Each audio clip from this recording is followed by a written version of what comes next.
I'm Shane. And I'm Beau. We are your Kentucky Fried Critics. Happy 50th. We're finally here.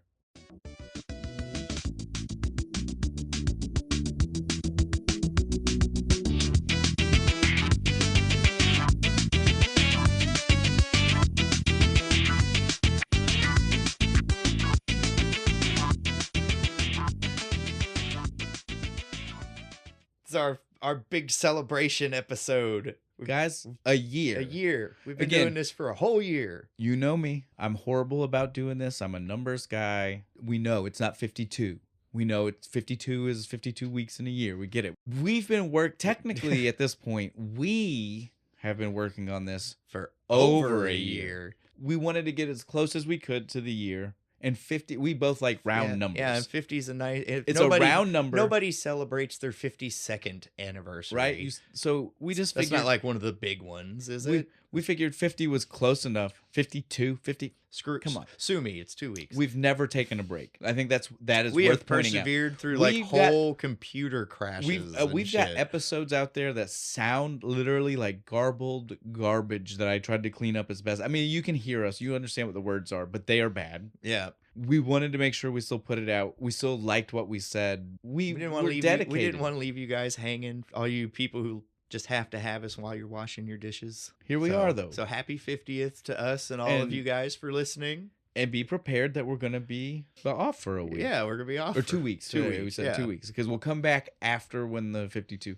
Which I guess we need to make sure people understand that technically means it's 3 weeks from when this episode comes out before you'll have. Yes. Right? If we take 2 weeks off. Because again, yeah. They always throw that little thing at the end. Yeah, because we have... It'll be the first week is the week until that episode that wouldn't have come out. Then the next episode that wouldn't have come out. So then it's 3 weeks before it'll be an episode. Yeah. We need to stop because you know me and you. We'll start doing this and we'll get really messed up with them. Start going down the timeline loop thing. And we'll get backwards and lose ourselves. And it's exactly why we won't refer to what the last thing we recorded was because I don't remember release dates and stuff. Trying to get better. We need to make ourselves the calendar or the dry erase board and just have it just like have next episode release this episode recording release this. So that way we know where we're at. We can say something. This one's already out. Exactly. We know which one we can say something about, which one we can't, because we're about to be even further ahead. So we have to be really careful. We'll be so far ahead where we could easily give things away if we're not careful. We're trying to start being more transparent and more honest because if we do video,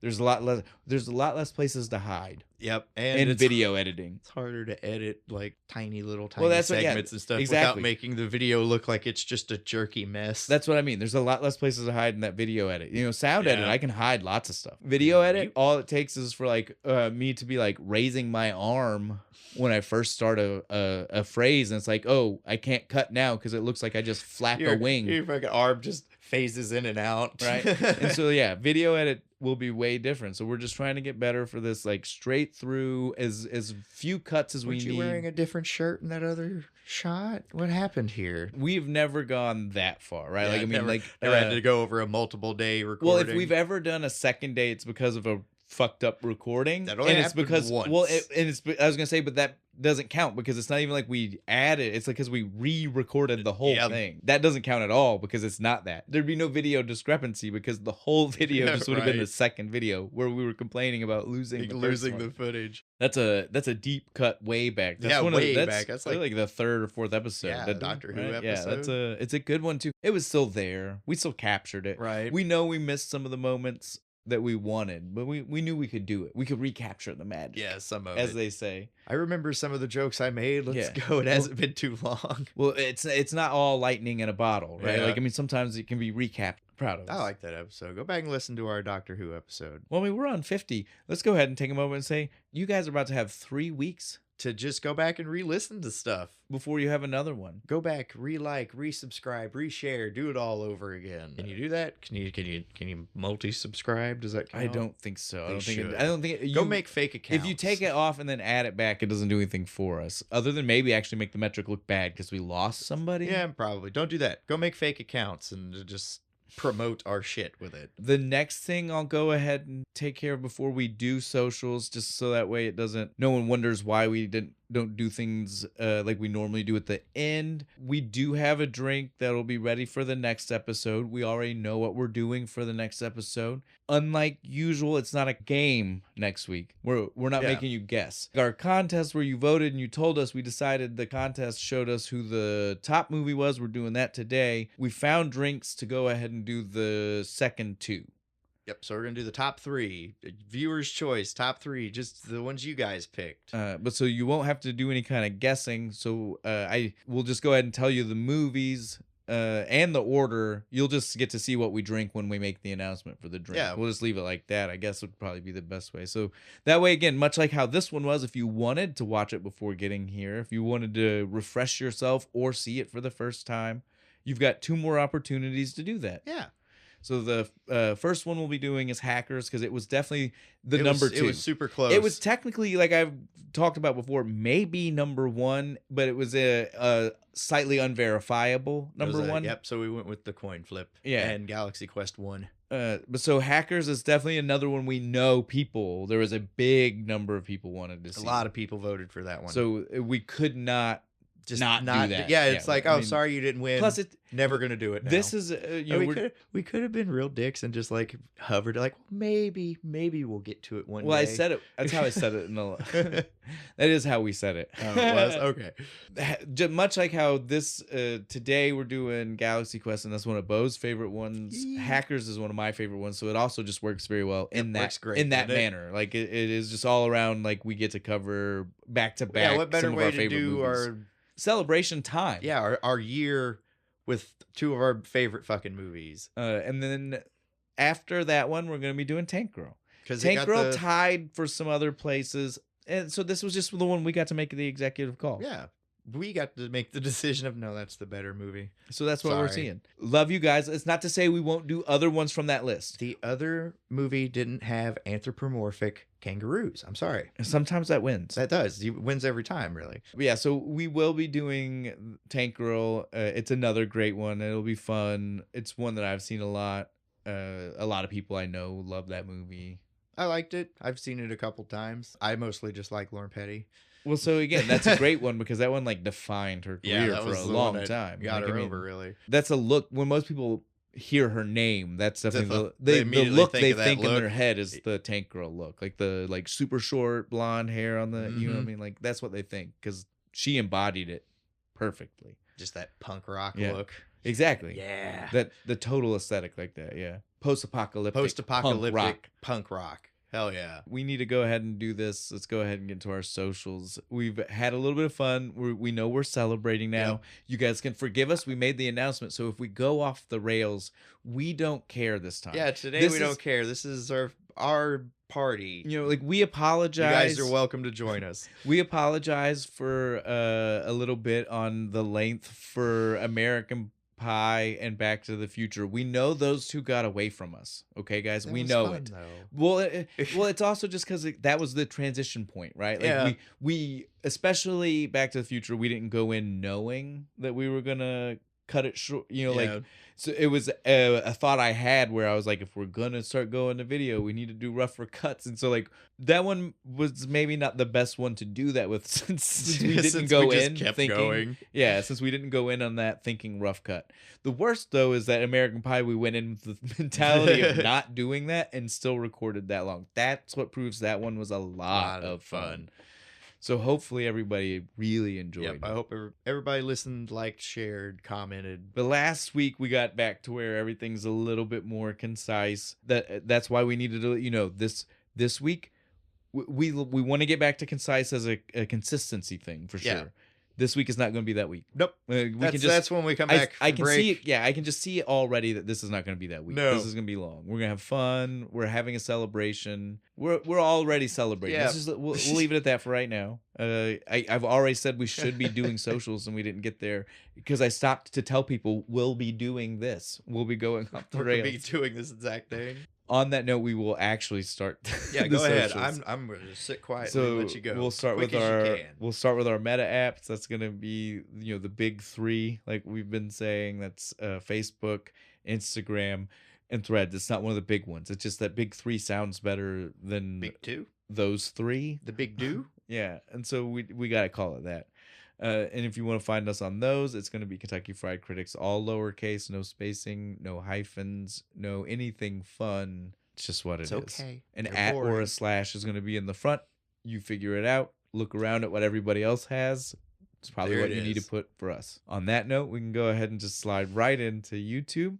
YouTube is going to be the one that we used to be a little bit angry with because we hated the fact that it wasn't the same. Yep, it was the redheaded stepchild for a little while. We love YouTube now. Yeah, it's the redheaded stepchild that went and made a lot of money, right? So now it's our favorite. It is where our Riddick rat is from. It is where lore is from. Yeah, we started a whole thing off of Riddick rat. There's more lore, podcast lore in that than there is anything else that we've done. And that's pre-mascot. That's pre-picture. Like we did that pre-picture, and we love it because the fans. We had a fan. Yeah, the fan was like, "I like the Riddick rat idea," and he drew our mascot for us and ran with it. It was great. And so again, to find us at YouTube, that's going to be youtube.com/@KFC Nice. Hence the Riddick rat. From there, we're going to go ahead and take care of our website. It's the hub. It's where you can find all of the things I've mentioned, some of the things I've not, many other things that we can put there, and I don't know everything in between. Where all exists. It's a lot of things. It's definitely where you can find socials. It's where you can find all this other stuff. There are links there. There are downloads there. There are also YouTube links. Everything is there. When you go, it's just a big swirling infinity loop of power. If I could make it look like that, I would. Hey, any of those like cool like CGI animator people want to do that, do it. That'd be dope. Throw that on our webpage. That website's going to be shows.acast.com/Kentucky-fried-critics. Look at that. No dancing. No dance, nothing. I'm too excited. I too much celebration to go on. I have been waiting since day one to do this movie. If you go look at my old notebooks when we were just doing the planning shit, this is the first movie on the list of movies when we came up with this. With the concept. Yeah, the whole concept. Yeah. I was like, this movie, I want to do this fucking movie. I goddamn love Galaxy Quest. I'm the most excited person in the room right now, I bet. We got one more to go. And one then more. We can start. All right. Calm. The last one, it's just going to be our email. If you needed to, you would have already found it on the website. So I mean, this is technically always extra talking, but it is the best place to leave us any kind of suggestions. It's our suggestion box. If you want to send us a movie that we should do, if you want to send us a drink that you think is great, if you want to, I don't know, if you want to say talk, hi, it's the best place to do just, it. It's KentuckyFriedCritics@gmail.com, all lowercase, just like before, and that's it. That's all of our. That's all of them. We can move forward. We can start getting excited. Our movie. So obviously, before we say anything about the movie, let's just go ahead and say we're drinking champagne. You guys know, you've seen the pictures. It wouldn't be a celebration without the bubbly. We told you that if we were using this episode as a pass, it was an episode we didn't have to come up with a drink for, because we had a good one. Obviously, what do you celebrate with? Champagne, right? Like I don't think there was any other option. No, there's not. We're not going to worry about telling anybody. We're not worrying about labels on this one. No, we're telling you guys, it's just champagne. Go pick your favorite one. Yeah, nobody's going to judge. Buy whatever you got to buy. Sparkling wine. Even. Yeah, exactly. I'm not that guy. Not that dude. I don't care if you buy something that came from the Champagne region of France.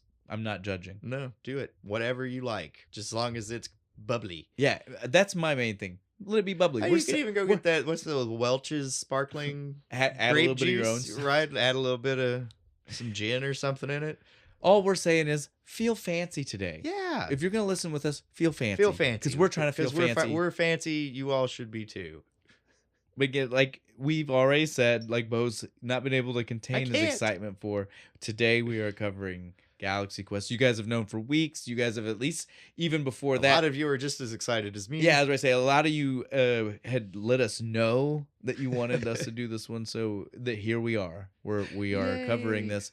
And again, guys, I'm not trying to make this sound like I don't want to also do it. I love Galaxy Quest. No, he was trying just as hard as me to find a drink to go with this for the past year. Plus, I'm a sci-fi fan. Sci-fi. You can't be someone, and sci-fi that also specifically loves Star Trek, right? Like, I mean, like, you can't love Star Trek and not enjoy this movie. This because is the best it is Star Trek movie that's not Star Trek movie. I mean, literally, if they would, if someone would have wrote this movie as the next gen cast, I would have loved this. I would have watched this. That would have been so good, like a weird meta movie where it's with like Patrick Stewart part in the real world. Yeah, dude, that would have been great.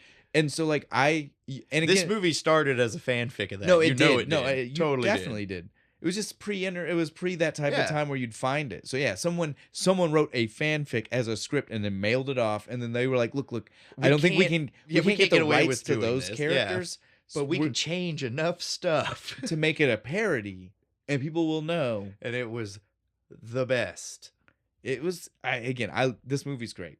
I mean, I can't even say anything else other than that. It's great. It's great. I'll fight somebody if they try and talk shit about this movie. It's got great people. So the whole cast? Yeah, well, so that'll be our let's do the whole slide. Let's go. Well, yeah, so that way we can just get into the movie. Well, we've got very little, like that said, this episode plays a little different. We've got... Yeah, this is like an ensemble movie. Oh, yeah. But yeah, this episode just plays different for us because we didn't have a drink to focus on. It's anything. champagne. You guys know what this is. It tickles your nose. There's nothing to really talk about. So yeah, we've got a little bit of extra time to play here. So yeah, let's get this done so we can get into the movie for sure. Again, it's Tim Allen.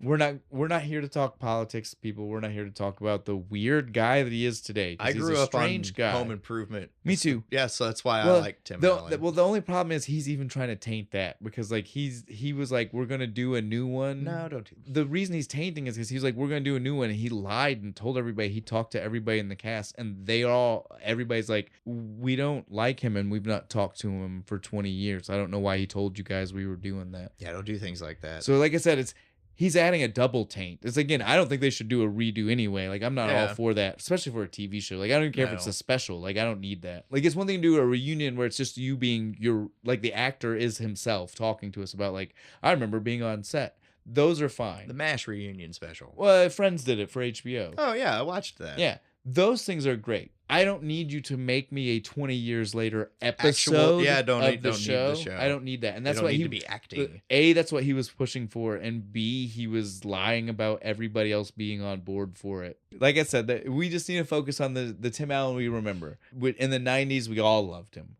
It was before most of us found out about his drug conviction. Yeah. We just knew him as stand-up and Home Improvement. And Home Improvement. And his stand-up at the time was just Home Improvement. Yeah, it was. He just kind of went up there and grunted. And like the backdrop was usually Tool Time and shit. Well, it wasn't Tool Time because it was pre the show. Yeah. But it was just like Power Tool, fake power, like. Because all this material was about like messing up. The show definitely came from the material. He's one of those type of stand-up comedians. I think that's enough on Tim Allen. We don't. Most of the people in this movie are the kind of people we don't need to tell you what they've been in. They're so big, it's redundant to tell you what they've been. The thing I do need to make sure we say, though, is this is Tim Allen playing Jason Naismith playing Commander Taggart. I love that about this movie because there is meta level here. Right. He is playing a guy who is playing a guy. I'm a dude playing a dude that's playing another dude. Right? That's exactly what we got. That's what the whole cast. That's what we got. Yeah, that's what they're doing. Great. The whole movie. And so we just got to make sure you know everybody because we're obviously going to slide between names. We're going to slide between actor names. We're going to slide between their character names and then their character's names. So just so that way we go ahead and tell you everybody at the start. So the next one then is going to be Sigourney Weaver. Again, we don't need to talk about who she is. If you don't know who she is, just go away. Yeah, I mean, all of these people. Yeah, pretty much. There's almost nobody I feel like you shouldn't be knowing who they are. But so she is playing Gwen DeMarco. That's Lieutenant Madison as Tawny. Yeah. As Tawny Madison. Lieutenant, but again, Gwen is Sigourney Weaver's first character. Well, and again, and you're never you hear Tawny once or twice. You generally only hear Lieutenant or Crewman Madison. Yeah. They don't even use the first name. Like I think it's just like a random person at the Comic-Con says it once or twice or something. Maybe Tim Allen when they get introduced by the MCs. The only time that's what I was gonna say. Yeah, like it's not very Lieutenant Tawny Madison. It's about the only time it happens. They're pretty good about calling her Gwen through the whole fucking movie. Yes. Our next person in the movie, Alan Rickman. The legend. Yeah, again, can't say we're not going to take the time to talk about all of these people's massive filmographies. So we don't need to say anything about that, but I mean, this man is a legend. He can deliver. Again, he's Shakespearean. Yeah. He is the character. He is he's playing. this character. This is why he took the part, because it takes the piss out of that guy. He is a guy who is Shakespearean trained, Right. but was doing Die Hard and was doing this and doing Dogma, and he is this guy. He is this guy. He wasn't on a sci-fi show, but every other part of this character is what he dealt with in exactly his what he career. did. It's great. I love it. I was Richard III, 5 curtain calls. I love it. Like, there's so much, like the amount of like where he must have pulled from real life. Real life. For some He's of just this. like, I've done this before. I've been in a makeup chair and having said these that exact to someone. thoughts as Yes, I have. right. I was, Julius Caesar at the Westmore or whatever. I absolutely adored it. I loved it, and I think that's why he really like in the parts later on when it gets emotional. I think that's why there's actual emotion, because he also strikes me as a guy who came to terms with it early on. Yeah. Right? Like, maybe right after Die Hard, he still was just like, I can't believe people only think of me as the action bad guy. But later on, he really owned just it. He adopted it. He owned it. He loved it. And it Dogma. got him the part of Snape later on. Yes, no, because he could. What better fucking villain? Well, and right? you need someone who can understand and make that, literally everything he says sound sinister. Well, but it's just someone that understands the impact on their personal life too. Like again, like he's well trained, this and that. But after he did that, he was gonna be a huge person to children, right? Like he was just a guy who was already used to the fact that like he knew that doing some of these things would give a different opinion to everybody that saw him, right? Like he was a Shakespearean actor, but he is also that guy who has no dick. He is also that guy who fell off that Bruce Willis kicked off a fucking building. He is also, we can love him because he was able to accept that and not care that he think that he was above that. Yeah, stop. I can't do these kinds of roles anymore. I'm going back to theater. Yeah. I love Alan Rickman. No, he's just like, no, I'm just gonna keep doing this shit. I absolutely love him. Acting. I love right? him. He is playing. Almost went so far. We forgot to do this. He is playing Alexander Dane, who is also playing Dr. Lazarus. I feel like that means that he had a superpower we didn't get to see, where he can come back from the dead. Something, right? Probably Lazarus, because that's what Lazarus. Yeah. Our next character, played by Tony Shalhoub. I love Tony Shalhoub. Tony Shalhoub is the best. I love Monk. I love his 13 Ghosts. That's a really good. I love his dumb character in the Men in Black franchise. Like gets his head blown off multiple times. Back. Wings. We can't. I forgot he on Wings. Antonio Scarpacci. Tony Shalhoub plays Fred Kwan as Tech Sergeant Chin. We're gonna go ahead and address this right now because it's too. It will sidetrack every bit of the conversation of the movie if we bring it up when it happens. Because it's jarring. So he is playing a guy whose last name is Kwan, but he's not. He tells us at some point in the movie, way late, like halfway through the movie, he's just like, and it's a throwaway line. It's not even like main dialogue, right? Like it's technically background dialogue, but you can hear him clearly say it because he's trying to back away from the digital conveyor controls. And she's like, that's not that guy. So Kwan's not even my real name. He is a guy who pretended to be Asian to get hired for an Asian role on this sci-fi TV show. Yep. And again, if you don't believe us that that's what happened here, you have to watch every clip of him on the TV show. When they show the old parts of the show. He is doing the squint. He makes an Asian face. Now, the main reason that we want to address this to everybody is because the movie does not. This is not one of those things where it's there and someone finally, someone addresses it. Yeah. Someone's like, dude, why do you do that? No, he just does with that face when he's on, because the rest of the movie he doesn't do it. Except there's one scene when they introduce him to the aliens because he wanted to make sure. Oh, Sergeant Chan. He smiles and does the squint, so that way they knew. Other than that, it's not there. So it's definitely one of those things where like it is not addressed out loud, and so I don't want anybody to miss the fact that this is there. He's a lying motherfucker. So outrageous. Cancel him. He took a job from a good Asian actor that should have got that role back in 1982. Yep, Yellowface. Right, that's exactly what it is. Cancel Tony Shalhoub. No, not Tony Shalhoub. Tony Shalhoub was fine.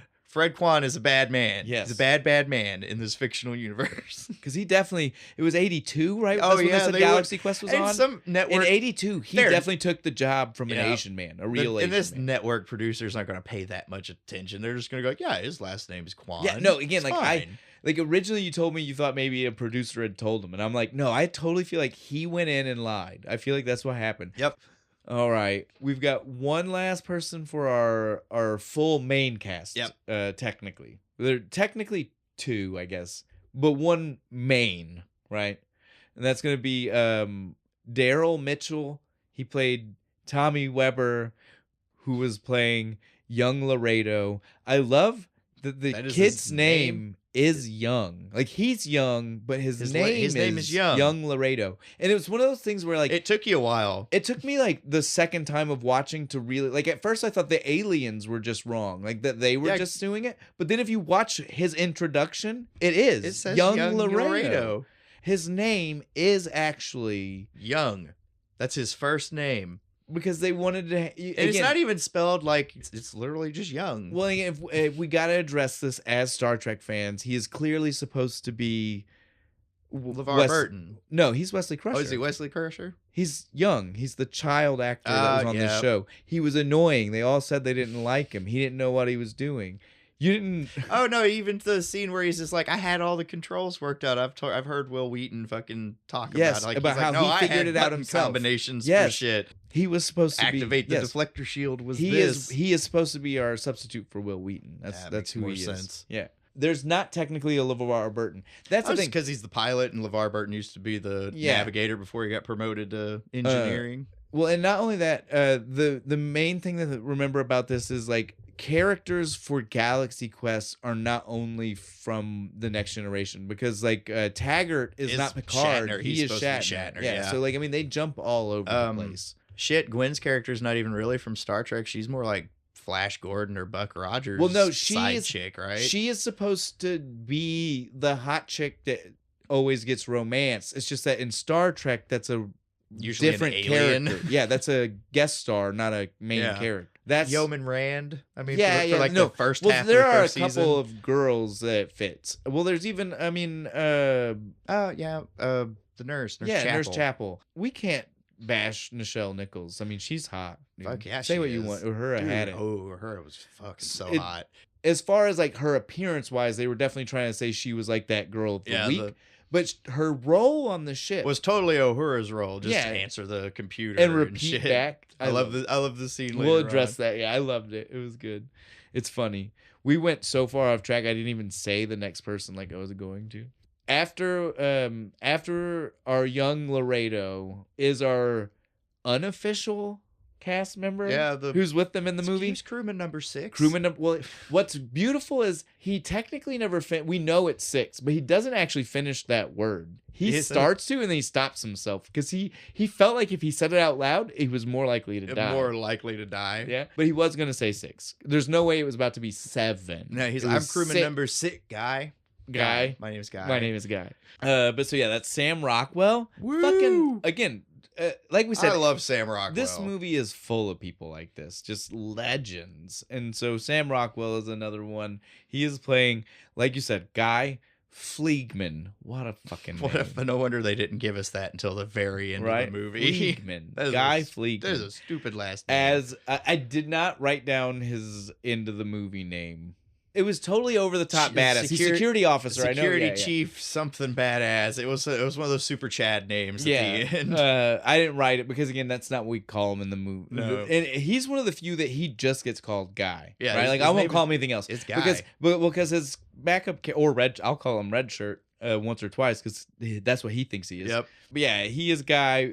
But no one calls him crew member number 6. Which would have been hilarious though. Like I would have loved it when he got on the alien ship, they knew. Like if they knew before he did, crewman number 6. I would have. We thought loved you died. That. Yes, dude, that would have been phenomenal, right? That would have been so good. I got better. You know, like that's his response. That guy. All right. But again, that's all of our Galaxy Quest members. Our questers. Whatever Questies. I heard 3 different. I heard Questy, Quester, and Questarian. Well, they did that on purpose because Trekkies fight about this too. Who's a Trekarian? Nobody, but Trekkie Trekker is definitely an argument. Yeah, that one's definitely there. The answer is Trekkie. Yeah. I don't care what anybody says. Trekker sounds weird. That's stupid. That sounds like you're going on a hike. It doesn't roll off the tongue well. Right? Watch the documentary, too. Trekkies. It will tell you. It'll tell you. That's what we are. We're Trekkies. Deal with it. Officially, if it made it to a documentary, that's the answer. But so, yeah, they are our crew of the Enterprise clone. The protector. Yeah. Well, I'm just saying it's our clone.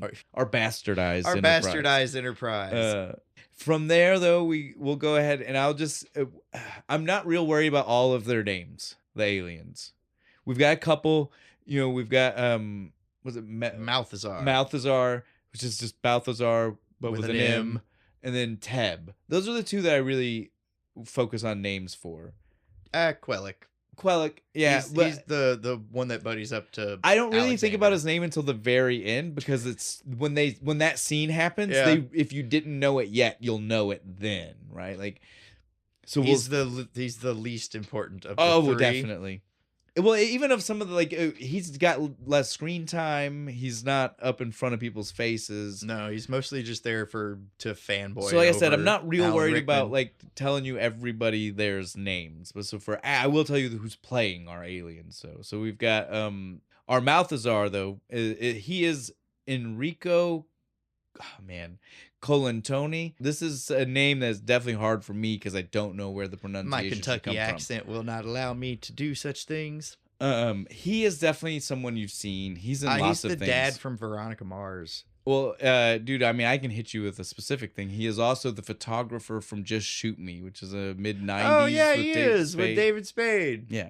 Fuck, I liked that show. So yeah, I mean, if we want to get crazy, I can get crazy with you. But I'm just saying, he is a those guys. Yeah, he's one of those guys. Most people, you're not gonna immediately again. I can't tell you the name of either of those characters. I do. I know this. He's the reason that all the aliens talk the way they do with that. Oh, I can believe that because he definitely has done that voice and other things. I've heard it. Yeah, that's how he auditioned for the part. So I have no problem believing that at all. I love him. He is funny. He's again, like even in Just Shoot Me, where he's completely. He is so dorky and off the wall. Again, he is literally an alien. He doesn't understand, and I get that. But in Just Shoot Me, he is the suave photographer, right? Like, I mean, it's not even that he's supposed to be like the ladies' man. He is the ladies' man photographer. So again, he can play so many characters so well. Like, I love this guy. He's very funny. But beyond him, we'll go ahead. I'll hit the ones that, again, like we did know names for. So we've got Teb, since that's your favorite one. I love Teb.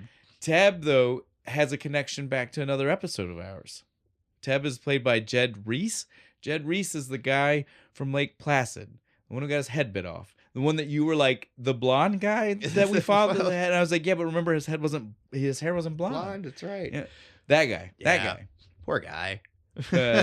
He's this guy's been in a lot of stuff. I didn't give him credit in Lake Placid. He's in a lot of things. After him though, we've got Quellic, which is Patrick Breen. Nice little Star Trek reference there for his last name, the Breen. The other two we have Missy Pyle, she's the only female alien, yeah.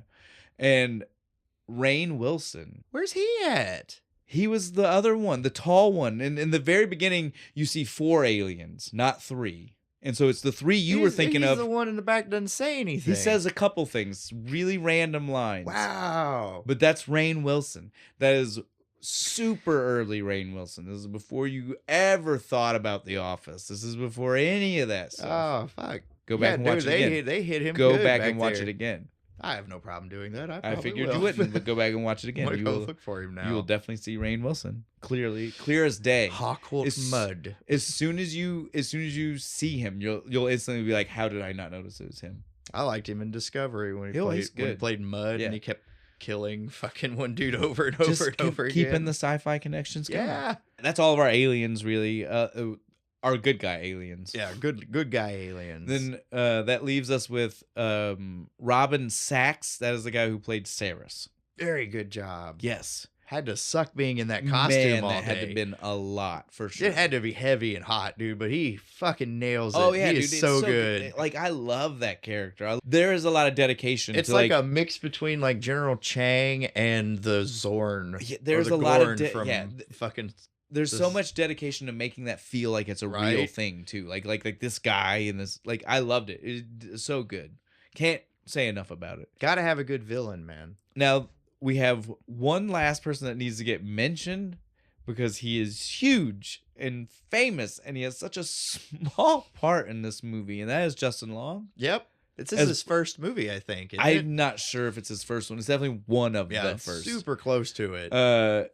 Is definitely one of his small. It's definitely an early role because it's small. It's so small. He nails it though. As Brandon, our Trekkie, nerd, or Questarian, or whatever we want to call them. That makes him sound. So I want to point out though, they got him to do this because Jason Biggs said no. Because tell me when you see him in his room that it doesn't look like he's wearing the button, like it's a plaid button up. He's rocking the short, fucking spiked up haircut. He's on a webcam in front of a computer. I was literally like, American Pie? I was like, Jason Biggs is here? How much different of a movie would American Pie been if they switched, if it had been Justin Long? It'd have been better. Would it? You think it'd have been better with Justin Long in it? 100%. Justin Long is so funny for that type of material. Like walking that line of perverse. I'm going to have to agree. And straight lace. I'm going to have to agree. Jason Biggs is really only straight man, right? Like Justin Long would have brought extra. Yeah, he could have brought more zane to it. Yeah, instead of just the straight man. That's just my opinion. That's my 2 cents. It's okay. We got the TARDIS still. The Doctor never came back for her. We can go fuck with that timeline. Now, the only other person I want to mention, this is super stupid. It's not important. It's just something you noticed. But it's one of those things that when I was watching the movie, I saw it. I knew it. I didn't even have to look anything up. I knew that this was the guy. It's that guy. And it was one of those things that as soon as I said it to Beau, he was like, holy shit. It is that guy. It is that dude. The friend, Brandon, Justin Long's character has a friend, another Trekkie friend. Fucking 7 foot tall ginger kid. Anytime you see Justin Long, you will see this guy because he will even when he's not with him, he'll call him. Yeah. If you see Justin Long, you'll see this guy shortly after. Right hand man. Yeah, his number one. His name is Kyle, the character. He is played by Jeremy Howard. This guy is like 6.5 feet tall, skinny. Super skinny, right? Like beanpole skinny and like really tall. This is one of those things where, again, like if you see him and you're not the kind of person who's really good at recognize someone without prosthetics or without CG stuff done to him, you might not be able to do this. But I'm really good at that, like seeing like body types and knowing like Doug Jones. Yeah, you knowing him out. Stuff like that. This is one of those type of situations. I can understand if you're not good at that, you will never have made this connection. Most people aren't nerds like we are. We understand. But so you have everyone listening has 100% seen this guy because I don't believe anybody out there has not seen Men in Black 2. And so if you've ever seen Men in Black 2, you've seen this guy, Jeremy Howard. He is the mailman, the alien, the one who's sorting the mail behind the scenes. They open the door and he's like, knock it off. Yeah, he's got the cigarette and he's... Yes. The poker hat, right? It's the green poker hat. Yeah. That guy. Same guy. That is him. It's just been CG stuff done to the face a little bit. Not even a lot. Like they made his nose a little bigger and took away some chin. It's a lot really him for sure, yeah. Because he's got a very skinny like long neck and stuff. So yeah, the homie's got a look. Yeah. He definitely fit the bill for being the guy for that. And it was one of those things, I seen him and I was like, holy shit, that's definitely that guy. Because the red hair, I just instantly, it's not important. Yeah, on that note, we've definitely danced around. We've talked about things in the movie. We're excited. I'm not trying to downplay what we're doing. I'm just saying we should probably go ahead and just start the movie. Yeah. I think we're well enough there. Started off strong with the awesome Galaxy Quest theme. Look, no, this theme to it, I wish we could I wish we could like edit it in right here. It's so awesome. The first 4 notes, like before it really starts to show you the Galaxy Quest, even feels like Star Trek, right? They give it the reverb and stuff to where it's got that ambiance. Right. But then as soon as you see the Galaxy Quest intro, which is seconds, I mean, we're not even talking about it. It's 4 notes. That's not an exaggeration. It's literally like boom, boom, boom. and it's all like it sounds like it's coming. Well, then it immediately sounds like it's coming from a 1982 television. It's awesome. And it gets cheesier. But the first four notes had that like, am I watching a Star Trek motion picture? Right? Like it had that kind of epicness to it. Jerry Goldsmith? Right? You? It had that ambiance, right? Like that depth to the notes. It immediately goes into the wild trumpet shit. Yes, oh yeah. To let you know that it was a hokey I could love it. show from back in the day. And we get to watch some of the Galaxy Quest TV How it show. started. Overly cheesy. Oh, it's so cheesy. It's like a mix between... It's like Next Gen if they had no budget. Well, this is my problem. Every show that, again, and I love this movie. I love a good parody. Yes. I love parody. But anytime somebody wants to parody Star Trek, like especially old Star Trek, which is what they kind of want to go. So this is 82. It's pre what would have been Next Gen 2. That was 87. Yeah, so it's pre that. They're definitely wanting to try to poke at like that kind of cheesy. And old Star Trek was cheesy. I'm not going to be a person that tries to defend it for not being kind of cheesy and kind of hokey. The sets were better. It was never that bad. Not even just that. Like it was never like the writing was never as cheesy. The people were never flashing the fake smiles. Yeah. This is always what shows want to make people who don't watch Star Trek think it is. Yeah. And it's like, dude, it's not that bad. They are going not just over the top, but so far over the top, it's almost not recognizable back to the source material. Yeah, we all joke about Shatnering a scene, but it's not that bad. We do it. We come from a place of love as the fandom, right? Yeah. Like it's just like when you pick on your little brother, right? Like I can, you can't. Well, and you're never actually going for the throat punch. You're just ribbing him a little bit, right? Like yes, he overacts, but it's not as bad as we all say it is. We just like to give him shit for the fact that he does. Yes.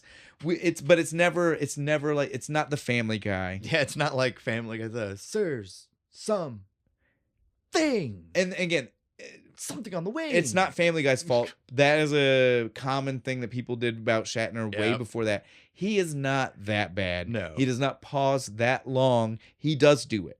He does, but it's not as it's not as pronounced as any of these things want to say. And so like I do love this parody TV show of Galaxy Quest, but they are definitely going for that. This is not actually what Star Trek ever felt like. Yeah. To me, kind of like moments here.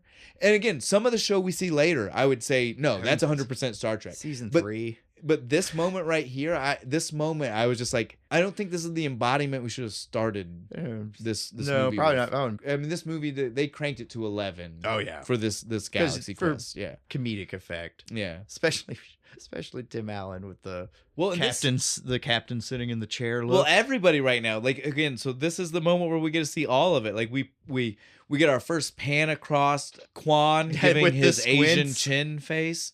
We get our first look at our Vulcan wannabe from Dr. Lazarus. You know what I'm saying? It's like a mixture of a Vulcan and a Klingon. They've smashed them together. Well, I guess a little bit because he does have the war cry. Yeah. But they definitely, again, if it's Alan Rickman, they're making the Leonard Nimoy. Well, and they're making the Leonard Nimoy connection, right? Like, because he was also a guy who was like, I'm a serious actor. I'm above this at a certain point. You know what I'm saying? Like, don't call me Spock. Yes. So he is definitely taking liberty from that kind of angle for sure. But yeah, we see this our alien wannabe. There's always an alien on the crew, on the main crew. Yeah. The command crew? What's the right word for that?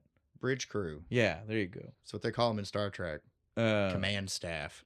Yeah. I was trying to think if they'd said it in this, because this fake show has its own terminology. Yeah, they don't want to use anything that remotely and I'll give them credit Star for that. Trek-y. That's awesome. Yeah, it was. But sometimes it does give for some really weird ones where I'm like, I don't know if that actually works. That's why I was trying to think if they used one. I don't think they did, though. I don't think they had a name for their people on the bridge. But yeah, when we see like I said, our Wesley Crusher wannabe. Again, how you saw this little kid and the fact that they kind of got annoyed at him when they were talking to him. I just saw the driver. He drives the ship. So did LeVar Burton for the first 3 seasons. I don't even know if it was that long. Was it that? No, it wasn't that long. It was one. Season it was 2 when he got promoted. Yeah, he was engineering. Permanently in engineering after that. You just think that he was always on the bridge. He wasn't. He was on the bridge a lot for engineering, but he wasn't always chief engineer. You're on the bridge a lot. Shouldn't you be down there? Yeah, like Fred in this whole movie, he barely is on the bridge. He's down in engineering with his boys. You never see him. You never see him on the screen. He comes like he's an old man using a fucking iPhone. The other thing I want to point out about this scene where we saw the Asian face from Tony Shalhoub is that the fact that he gave the Asian face and they were trying to do the de-aging, because again, this was supposed to be like 20 years or 15 years like or something before. And shit. It's got to look 80s, right? Well, no, like literally they even did stuff like with his forehead. And stuff. Did you not notice? Like it all looked really smooth and weird, like plasticky, shiny. I think they just put like some latex over cover up them wrinkles. This movie came out in 99. They weren't doing anything like... Yeah, there's no CGI fix. Yeah. This wasn't like de-aging with AI or anything. You would have noticed it real bad if they tried that. But it was so crazy, like the combination. Like anytime when you see the 80s footage of him make the face with the makeup or whatever it is, it's just like, damn, dude, what are you doing right now? Trying real hard to be Asian. He wants to keep that job, man. The other thing is, if we're going to talk about what people look like, is again, I don't know if it was just something they did for this, if they were trying to make a funny nod because of the time era of when this would have been for Tim Allen. He looked coke skinny. Did he not? He did. For the 82 like footage? The jacket is a little too big and he's got the full, like, he has the same hair he did back then too. They went hard. I legit was like, are they trying to make a reference to the fact that in 82 he was in trouble for coke? The makeup department's got his like mug shot. And thought they were going to make fun of. Yeah. Just take the mustache off. Because I'm telling you right now, that's exactly when I saw him. I was like, dude, what are they doing? He looks too skinny right now. We see him in 5 minutes. He's not actually that skinny. They did this. Someone made the choice to make him look like that for 1982. Maybe they did that first and then gave him time to like get in shape, because he's got the scene where he takes his shirt off later and he's like, man, I don't want to be flabby. I guess. I don't know, though. I don't know. Maybe. I want to live in a world where it's a writer poking fun at the coke. Yeah. Making fun of his drug habit. That's the world I want to live in. You used to do cocaine. Because I think that's a funny... We're going to put you in an oversized jacket and give you the same shirt or the same hair. I feel like it's just a funnier gag that way. Especially when he doesn't catch on to it. They're just back there going, we quickly scroll out of this episode to find out that we're at a convention. Yeah, it leaves off with the cliffhanger, like activate the Omega last 13. Episode. Yeah, this is footage from the last episode ever. Well, now the part that bothered me is when they make the announcement about it right now, they don't imply that there was never a second half. They would never do that, would they? Even if you canceled the show, they wouldn't end it that way. No, it happened to shows back in the day, for sure. Yeah, because back in the day, sometimes you would do that hoping that's what would get you renewed. Yeah. And sometimes they're like, look, regardless of how you wrote it, your numbers aren't good enough. You're not getting another season, I'm sorry. So I believe that it could. My problem is just strictly that the announcer doesn't say there is no second. He said that was just the conclusion of the first half of a two-part, right? Nothing in what he said implied that there was not that they didn't film the second one. That they never had a script for the second one. Again, I'm jumping ahead, but we know for a fact that this is the last information that any of the actors have. Yep.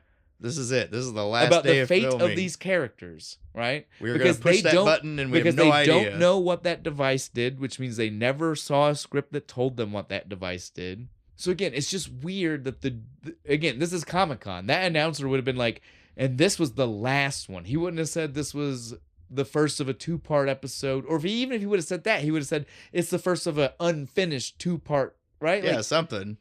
That guy never made any addressing to it. And so it felt weird to me later when the aliens were like... That's Sam Rockwell, too, doing it, too. Yeah. He's one of the people. You're one of his character was dead then, though. He's already dead. Yeah. He didn't care about what happened to the people. He seems obsessed with the show. He should know better. Well, they all are in their own way because it is their cash cow. Yeah. He has like nice MC work out of it at conventions, it seems like, because he follows them off to do the tech store later, too. Well, he's just, I mean, shows are like that. Yeah. Early sci-fi conventions were like that. Like everybody and anybody that thought people might want to see them would go. And so you would get you would get crewman number 6 and things like that, as if they were just as important as some of the other stuff. I would be thrilled to meet crewman number 6. If I recognized him, I could remember you. If you told me where you were, if you told me which episode, oh shit, I do remember. I'd be that's dope. Yeah, and I would go back and then I would probably recognize you for the rest of my life, and I'd tell people that guy. I met that guy. Pretty cool dude. Jinx, you owe me a Coke. How about some more champagne? That works. Yeah. So we see that, like we said, it's a convention. We then get to see our people, our actors in the dingiest of dingy green rooms. What is this? Like, the convention center didn't seem that bad. Nice, but this is like, but this green room, a nasty ass locker room. Was this the custodian's locker room? I guess, I don't know. It was so gross. I can't believe that this was a green room in the nice convention center we just saw. They just put like some lawn chairs and like a folding table with a mirror on it. Out of everything in the movie, and this is a fantastical movie, that might have been the most unbelievable thing in it, is that was the green room for these people at this convention. Especially because, as far as we can tell, right, the movie doesn't give us clear answers for sure, but this is supposed to be the day one of the actual Galaxy Con. Galaxy Con. Because later on we hear that it's day 3 and they didn't show up, right? So this is literally it's not even like a general sci-fi convention, and this is theirs. Yeah, and they're just some guests. They are the guests. Could you imagine throwing the fucking Enterprise crew in a dingy ass janitor's closet? Here's the thing. Like we say that, and I bet you, if we listen to like George Takei talking back in the day, I bet. Yeah, no, you're right. He's probably got some stories about like 1985 conventions being this cheap. Probably. I'm gonna go look. It's probably where they got the idea. So again, it's one of those things we just don't want to believe it, because to us, it's like, us as sci-fi nerds, they're respected. They're superstars. Yeah. Right? Like, to us, these people, like, to me, red carpet, give them whatever they want. To me, Picard is 10 times cooler than anybody you want to go see at a rock concert. Shut the fuck up, dude. I'm gonna go talk to Patrick Stewart. I'm telling you right now. If Riker's there, I'll fight. Jonathan Get Frakes, out of the way. Gargoyles. That man's done so many cool things. Right. Fact or fiction? Yeah. It or no, I love fucking Jonathan Frakes. He's done so many directed cool things. He's more than his fair share of your favorite TV show. Oh, definitely. Go look. Definitely. He has done a lot of your favorite TV shows. We gotta get off that. Yeah, I bet you, though, conventions back in the day. Yeah, probably. They can probably tell us all of them. Even the beginning of like next gen, like 88, 89, 90, because they would have started going to conventions early, those guys, because they had already built up fan bases. And it's already a thing at that point. So I bet you we can see stories that it's that bad. But for this to be like, for these guys, because again, this is a nice convention. At the time that they would have been in a closet, like Takei and them, it would have been a shitty, tiny venue, right? By the time you're at a venue this big... Community center in fucking Pikeville. Yes. By the time you're at a venue like this, you should be able to get a legitimate they're clearly still in like L.A. and shit at a big fucking thing. Oh, yeah. Well, dude drives there from his house. From his house is... Yeah, definitely way up in the L.A. hills for sure. Dude, like the glass windows and shit. House on the stilts and shit. But yeah, so we see that we see in the green room, though, that all of our actors are pissed off. Everybody's there except for our main man, Jason Nesmith, the Captain Taggart. Yeah, he's Commander Taggart. Get it right. Because they really did not want any references to Star Trek. We're not even going to call him Captain. He is Commander. But so yeah, he's not there, and they're all pissed. He does this all the time, apparently, right? Now, this is what I think is funny though. Like, they're so mad at him because he's late. When we see him and find out why he's late, fuck them, right? Like, this guy loves his fans. Yeah, he does. This guy gives the fans what they're wanting when they show up. This guy knows the lore well enough to be able to talk to the fans when they talk to him. He's just as much of a nerd as they are. That's why he can interact with them the way he does. I don't know if he's just as into all this as they are. I don't think that he's actually just as much a nerd. This is his, like I said, I don't think the motives are good. I just think he does a really good job. This is his cash cow. And so if the way to make sure the people who love him is to be able to talk to them about the episodes, he makes sure he knows enough about the episodes to talk to them. Which is also why whenever he did lose it on Brandon, he did not know what Brandon was talking about, right? Like, I mean, that was very clear. Yeah. So that's what I mean. Like, he knows enough to skirt by. It's the delivery. It's the fact that he comes in and he is genuinely happy and he's excited and he, like, None of the rest of them fucks do that. Fuck no, dude. You got they fucking... all, even in front of the Alexander fans. is so done. Like even before they go on stage, he's just sitting at the mirror being like, I was an actor. I used to be a fucking actor. So was the young fucking... He was like that, dude. Like, right? He was totally like, I don't even want to be here. And it's like, dude, does anybody even recognize you? As a child star, you might not look the same as an adult now. You were 5 when you were on the show. Like, nobody you gotta hope that people know what you look like. Yeah. Hope your face didn't change too goddamn much. So again, I just felt like it was so bullshit for them to be mad. When it's like, you guys get money still because he comes and delivers things that the fans like. Yep, you should just be if it was the rest of you, that fucking coattail. If it was the rest of you and no Naismith, then I promise you right now there never would have been a second convention. No, probably not. Because they were all so piss poor, flat fucking, I don't want to be here. I'm not saying that stupid line. Right? That's not how you get it. You get it by doing like he did and going out and immediately yelling, never give up, never surrender. That is how Damn the resonance cannons and full speed ahead, huh? That is how you get them, right? That is how you get more play conventions. Into their bullshit. Well, again, like I said, they were just wrong. No, they're totally wrong. He was late because he was coming from fans that he was helping them shoot a fan movie in their basement. Shut up. Yes. These guys are and you know they didn't pay him a lot. No. So again, all of the rest of them are assholes. Yeah, they are.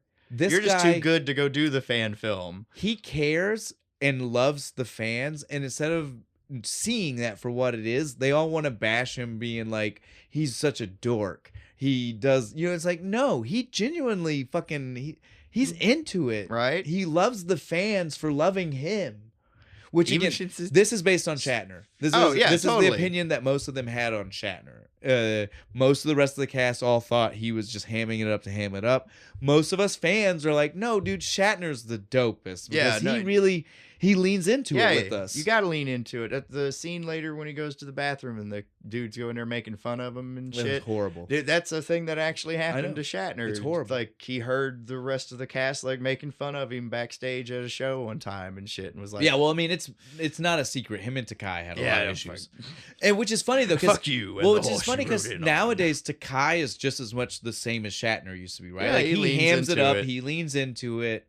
He loves it. Really He's done the shirt off. Show the abs. Fuck yeah. He still does that when people ask. I mean, he's like 80 and he's still got them. That's impressive. So I think it's funny though that it took him longer to evolve there, right?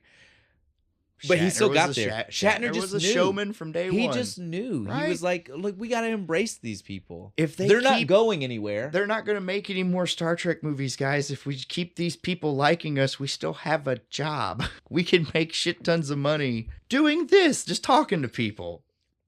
Every now and then throwing out a beam me up. Yeah.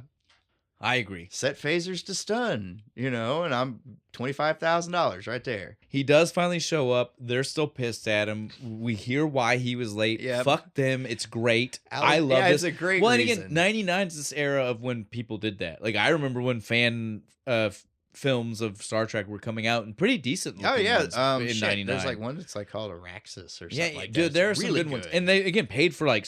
It's got Chekhov in it. Yeah, no, paid for a lot. Like, I think Tim Ross is in it. Oh, is he? Yeah. Fuck yeah, dude. That's what I'm saying. See, you can do this if you really want to.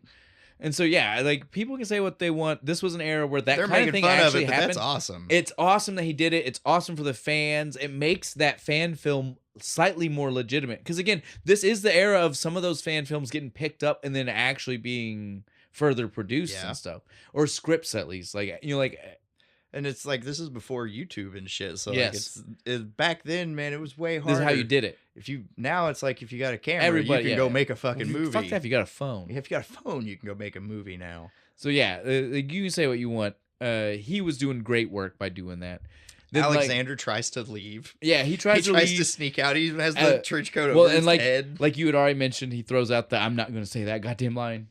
Not again. Never again. By Grabthar's hammer. By Grabthar's hammer. By the sons of Warvan, you shall be avenged. That's later. The first one. Give me a second. Oh yeah, no. That's right. Later we get the full speech after that, right? Yeah. We get the other pieces. Sorry, that's what got me confused. I was about to be like, no, it's not that. That I thought you were gonna give the full speech. I was like, no, we hear so much more later because he gives us another weird name later on too, right? Like it's whatever's by this oath, and I was like, God damn, what are we doing here? They really fleshed that out. Yeah, it's by Grabthar's hammer, you shall be avenged. And it's like, dude, I want to see the episode that came from. Right? It looked dope because he's like waving the flag on the... well, you know, again, if we're going to keep referencing what the real Star Trek thing they're making a reference to here is, that's Wrath of Khan. Yeah. They're totally, it's the Khan, you know, like that's what they're trying to do here. Because he was totally like, yeah, so what's funny though is like they grab him, they get him, they convince him to go back in. The way he gets him to come back, he's like, nothing you say could ever make me go, and he's just like, the show must go on. Damn you. Well, my favorite part though is that he was like, I'm still not saying the line. And as soon as he walks and he out, doesn't have to. They've got it playing over the right PA behind system. him. It's fucking the look hilarious. on his face. Yes, dude. So defeated. So deflated. God damn it, I can't get away from it. Then we have, like you said, and like I mentioned, this is the way you should do it. We have Commander Taggart, Jason. I was like, I know it's a J. Jason Nesbitt. Jason come out, and he does what you should do. Yeah. He hams it up. He delivers the lines in unison with the fucking recording behind him and shit. Crowd's loving it. Big pop, right? Now, that being said, I will say when he delivers the never give up, never surrender line, it sounds like it could have been Buzz Lightyear. It does. Even though he did do the voice. Well, I mean, I know that he did the voice, but I'm just saying he delivered it like he was being Buzz Lightyear, not like he was being this character. They're both space things. They're rather I similar. understand where the overlap is. Yeah, I mean, it's great. It was just one of those things where when you hear it, it's almost like, am I about to see Buzz fly across the screen right now? Give me a to infinity. You know you want to. Oh man, if they would have, I'm glad just once. I'm kind of glad they didn't lean that far into that. I would have been upset. I need this. I would have let him get away with it. One to infinity.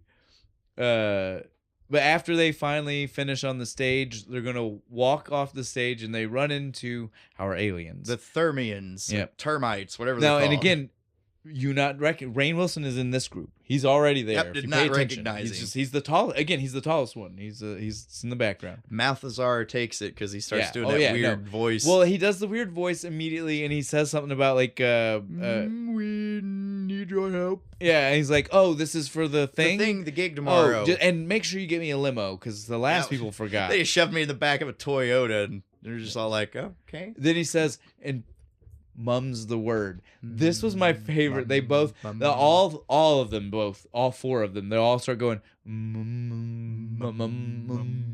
looking at each other like, is that right? Mum. These guys, it's so genius. Like everything, every I time love they're the on movie screen for this. Like they're like, it's 5 minutes into this movie. There's the aliens right there. Like they get to this shit pretty quick. And again, they are great too. Like every time they're on screen, it's beautiful. Jason quickly walks past the alien, ignoring them. And they're like, what? And then we see the crowd of Gwens, right? Or excuse me, of Lieutenant Madison. Yes, there it is. Madison. Lieutenant Man, Madison. We're gonna be bad about this, aren't we? Sigourney. Sigourney Weaver. But so yeah, there's a whole crowd of photo ops with them and shit. So this is where we get not a Star Trek reference, but definitely sci-fi. This is supposed to be 7 of 9 and shit. Like that. No, there being this many of them at a convention is supposed to be a Slave Leia. Oh yeah. If you're gonna go Star Wars at a sci-fi convention, you're gonna see 8,000 Leias. Yep. And so that's what this is supposed to be. Again, this is, even though the generally going Star Trek, it is definitely overall still wanting to hit a lot of sci-fi tropes. Yeah. And so like certainly at the convention, we're gonna make some other sci-fi jokes in here. I feel like they were definitely wanting to go for that angle more. Would it even have been? I don't even know if it would have been 7 of 9 era. 99, yeah. Voyager Voyager was out by No, then. Voyager was out, but she didn't join the cast till season 5, dude. or When 4. did Voyager start? I don't know, but you get what I'm saying? Like, it would have been close. So it would definitely super close. So I don't think it would have been close enough that she'd have been taking over conventions like that. Maybe not. I don't know. Yeah, that was where I say it couldn't have been. I'd have to go look. At best, we could have had this be in Dax, but maybe that's the close. I mean, that would have been the only one that would have worked timeline wise. Yeah, that could have been on screen long Voyager's enough. 97, so it would have been still on like season 2. She's not there yet. I'm telling you, dude. That's what I thought. Yeah, you're right. Maybe Major no. It's Kira, like maybe 95, 96. She wouldn't have been there yet. We're dorks. Sorry, I'll find a way to try to keep that. It's fine.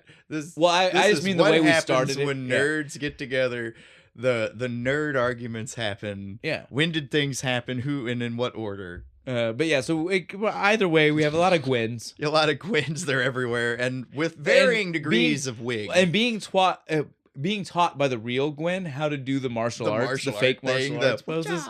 I loved it so much. And then when Jason walks up to her and starts talking to her and like kind of puts some moves on her and she shoots him down. Did you hear one of them bitches let out the loudest audible sexual gasp about it? Like not even just like a surprise gasp. Talking, it was like she was like, it was yes. I was like, whoa, that extra needs to walk away from the boom. Right? Like I'm sitting there, I'm just like, man, I mean, Nesmith could take any one of those 3 bitches obviously home. Or all of them.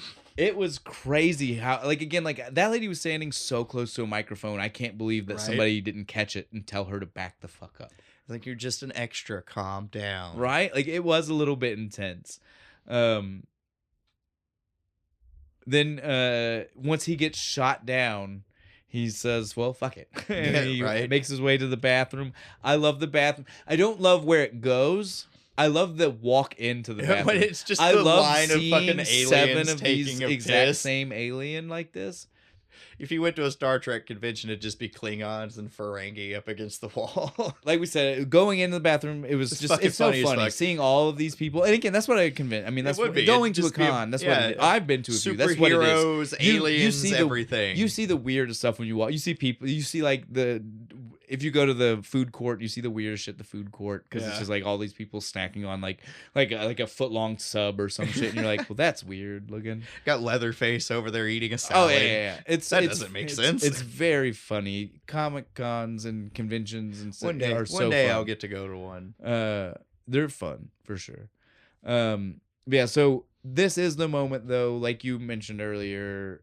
Asshole. Yeah. Asshole. Why were these guys even there? That's what I said. I said, who the fuck are these? These aren't fans. No, they're there just to rag on everybody and make fun of it. Fuck and shit. them, and personally, if I was one of those dudes in that bathroom, I'd have beat the shit out of these guys. Conventions like this are supposed to be safe spaces for us nerds. And you got a bunch of you coming in and trying to make me feel like I don't belong at my own goddamn convention. Spot. Yeah, this is my place. You're the asshole. Don't need to be here. Right? Fuck you don't this. like my fucking Star Trek? He should have walked out that door. If he'd have kicked that door open, then fans would have been like, oh shit, they would have shit their pants. The fans in the bathroom would have jumped on the other guys when they realized he was there. The commander's here. Get him. They were making fun of him and he's here? Hell no. You know what I'm saying? Like, it would have been, it would have been a bloodbath. Nerds have a vicious side. He should have just walked outside. It'd have been that easy. Mm-hmm. But it makes him feel super bad. And this is what leads to the worst fan interaction ever. Fucking poor Brandon, dude. He does not deserve this. No, because he's being just like any fan would. Justin Long walks up as our fan Brandon.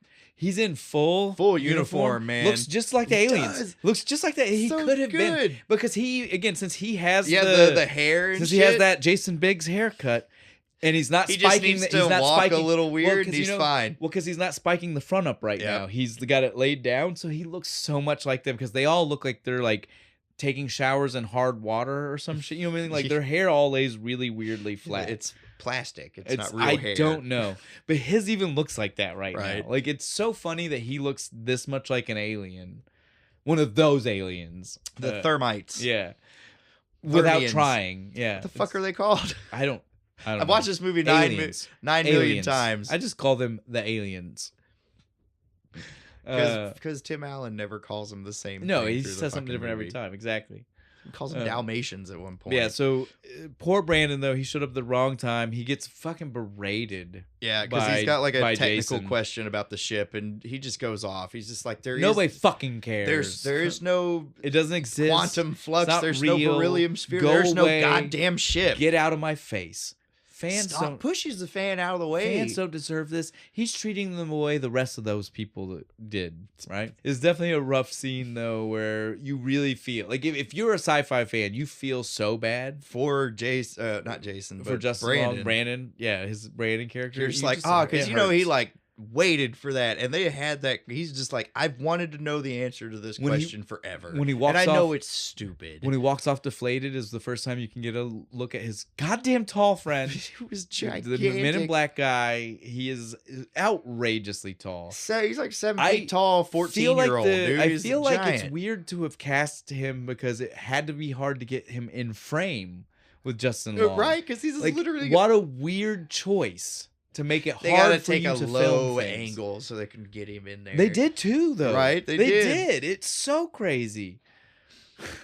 I just had him be on his knees. He's tall enough. They wouldn't have been able to just know the difference. But so now that it's over, it's done. He's done with the convention. He goes home, wasted. He gets wasted.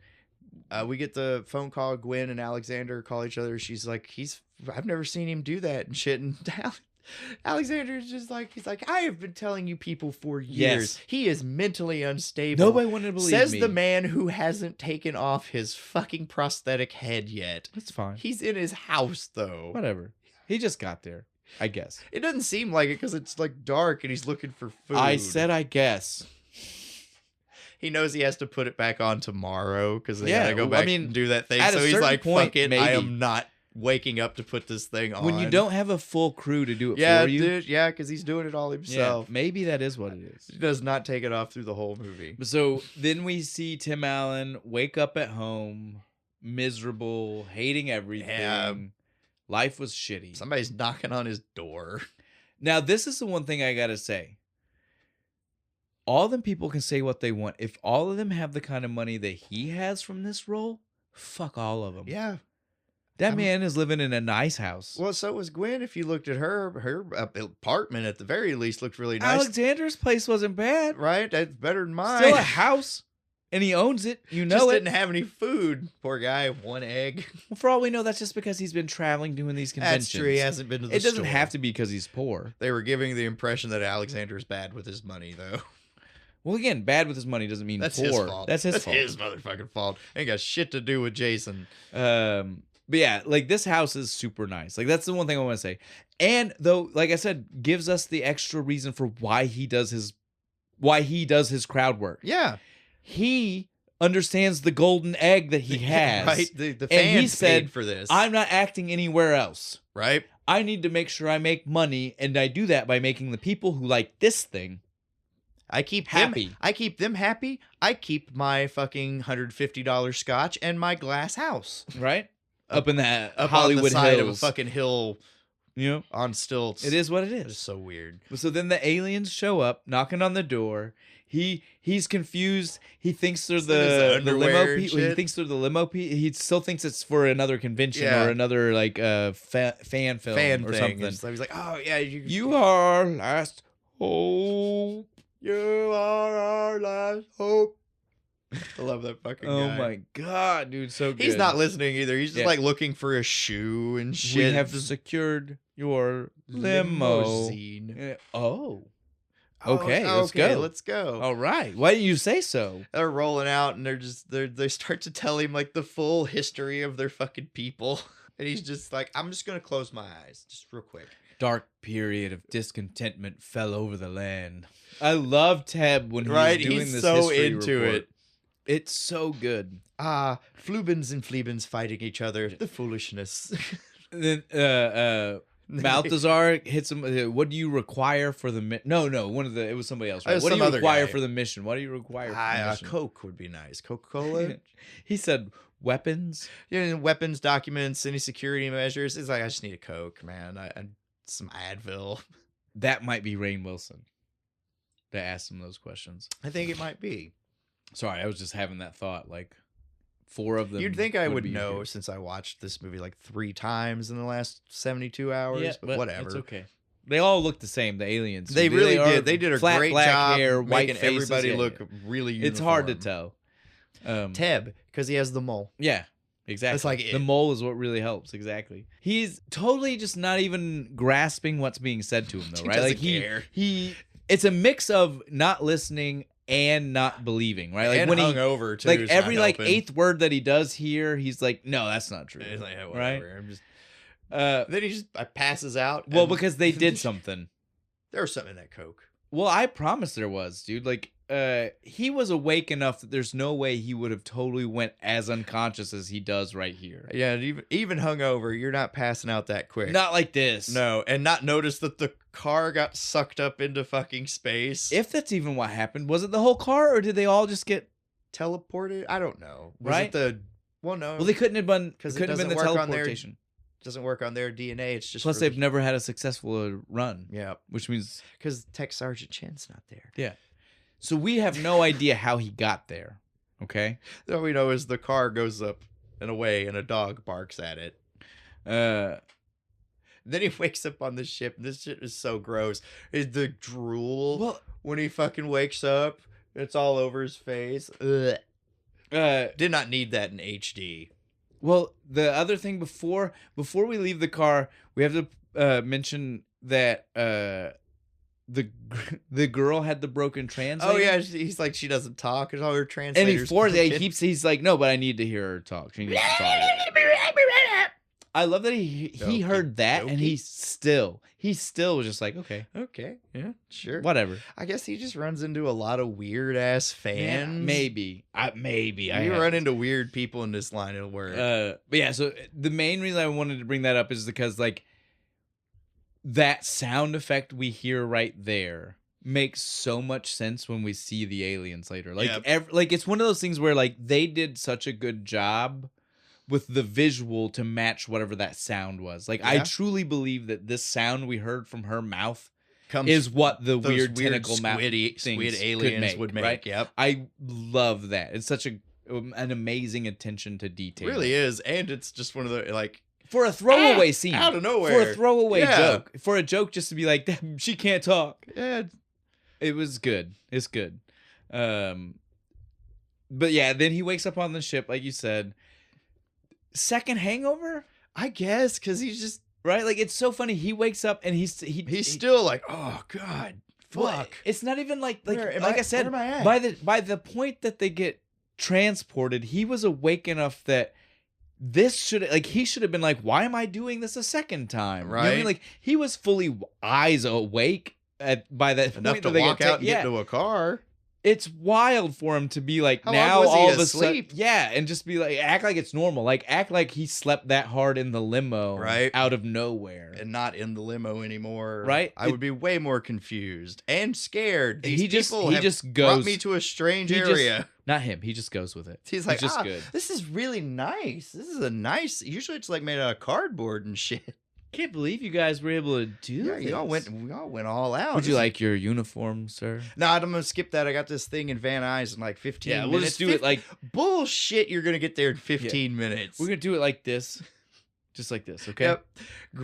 Not shaven, sunglasses, baggy fucking on shirt. the walk there, we hear that the bad guy's name is Saris. Yep. He is a bad guy. He has killed our people, taken our women, enslaved us in the mines, and he's just like, we are the last hope. He's just like, oh, okay, cool. So like, do you want me to just wing this, or you got pages for me? And they're looking. That's the first time where they're like, what? What? I don't understand what that means. He's in here, right? Okay, let's go this way. They get on the well, this isn't even the bridge, right? Yeah, it's the bridge. He sits in the captain's chair and shit. It's just we don't get the wide angle. Yeah, we don't get the wide shot. We don't see the full. We can't see the other control boards. Yeah. But yeah, so he gets there, and on the view screen, it's so funny. He walks in, and his face instantly was like, the VFX budget for this is insane. That looks fantastic. You guys are doing this from your mom's basement? Not right. Like, wow, you all are really good. That this is real. Amazing. That's scary. That's better than anything that we actually had on the show. Yeah. I love too the sign of the times that his sunglasses were the Cyclops glasses. Did you notice this? Yeah. Holy shit. If that doesn't give away like the era that this movie Late was 90s, recorded. early 2000s. Because that is 100%. Those glasses got famous because of the first X-Men movie. Because that the red fucking tinted. Because that's not actually convenient. No, it's not. It just turns everything red and makes it harder to see. It's not fun to look at things like that. No. You know, John Lennon got away with rose-colored glasses because that man was high and inside. And it hid the redness of his eyes. Nobody else is going to get away with it. If you're not Cyclops, if you're not Cyclops, and it it's ain't not working. ruby quartz to keep your lasers in, don't do it. That's my advice. Yep. So Tim Allen, remember that. If you've got these at home still, get rid of them. Throw them away. Just throw them away. They're never coming back for you. Other people maybe. For you, definitely not. Fast forward 2 weeks, we get the comment from Tim Allen's team wanting to talk to us about, his sunglasses and how we have upset him. Whatever. Come at me. If they're Fuck in the, you and your as long sunglasses. as they're in the trash right now, they can ask me whatever they want to ask me. I smash your sunglasses, son. Smash them right off your face. That's how I feel. He's on the bridge. He hears everything. Well, he hears like 3 words of. Yeah, because Sarah's sister. He's like, "Oh, I want to burn your cities and burn He immediately starts shit. hearing this. He takes his sunglasses off and he just kind of looks and he's like, well, "I've not got the time for this." Fire, throw everything we got. Fire The red lasers, red ones, blue ones, lasers. And here, why don't you photons, throw that pop can at him, son? Just give him everything we got. Literally, they're all just like. She's just like, wait, what? Huh? Again, he just gets up to leave. Again, he's just in his head. Van Nuys is calling, guys. Yeah, I gotta go. I got like 10 minutes to get like, all the way across that's LA. All he's thinking. He was gonna be late no matter what.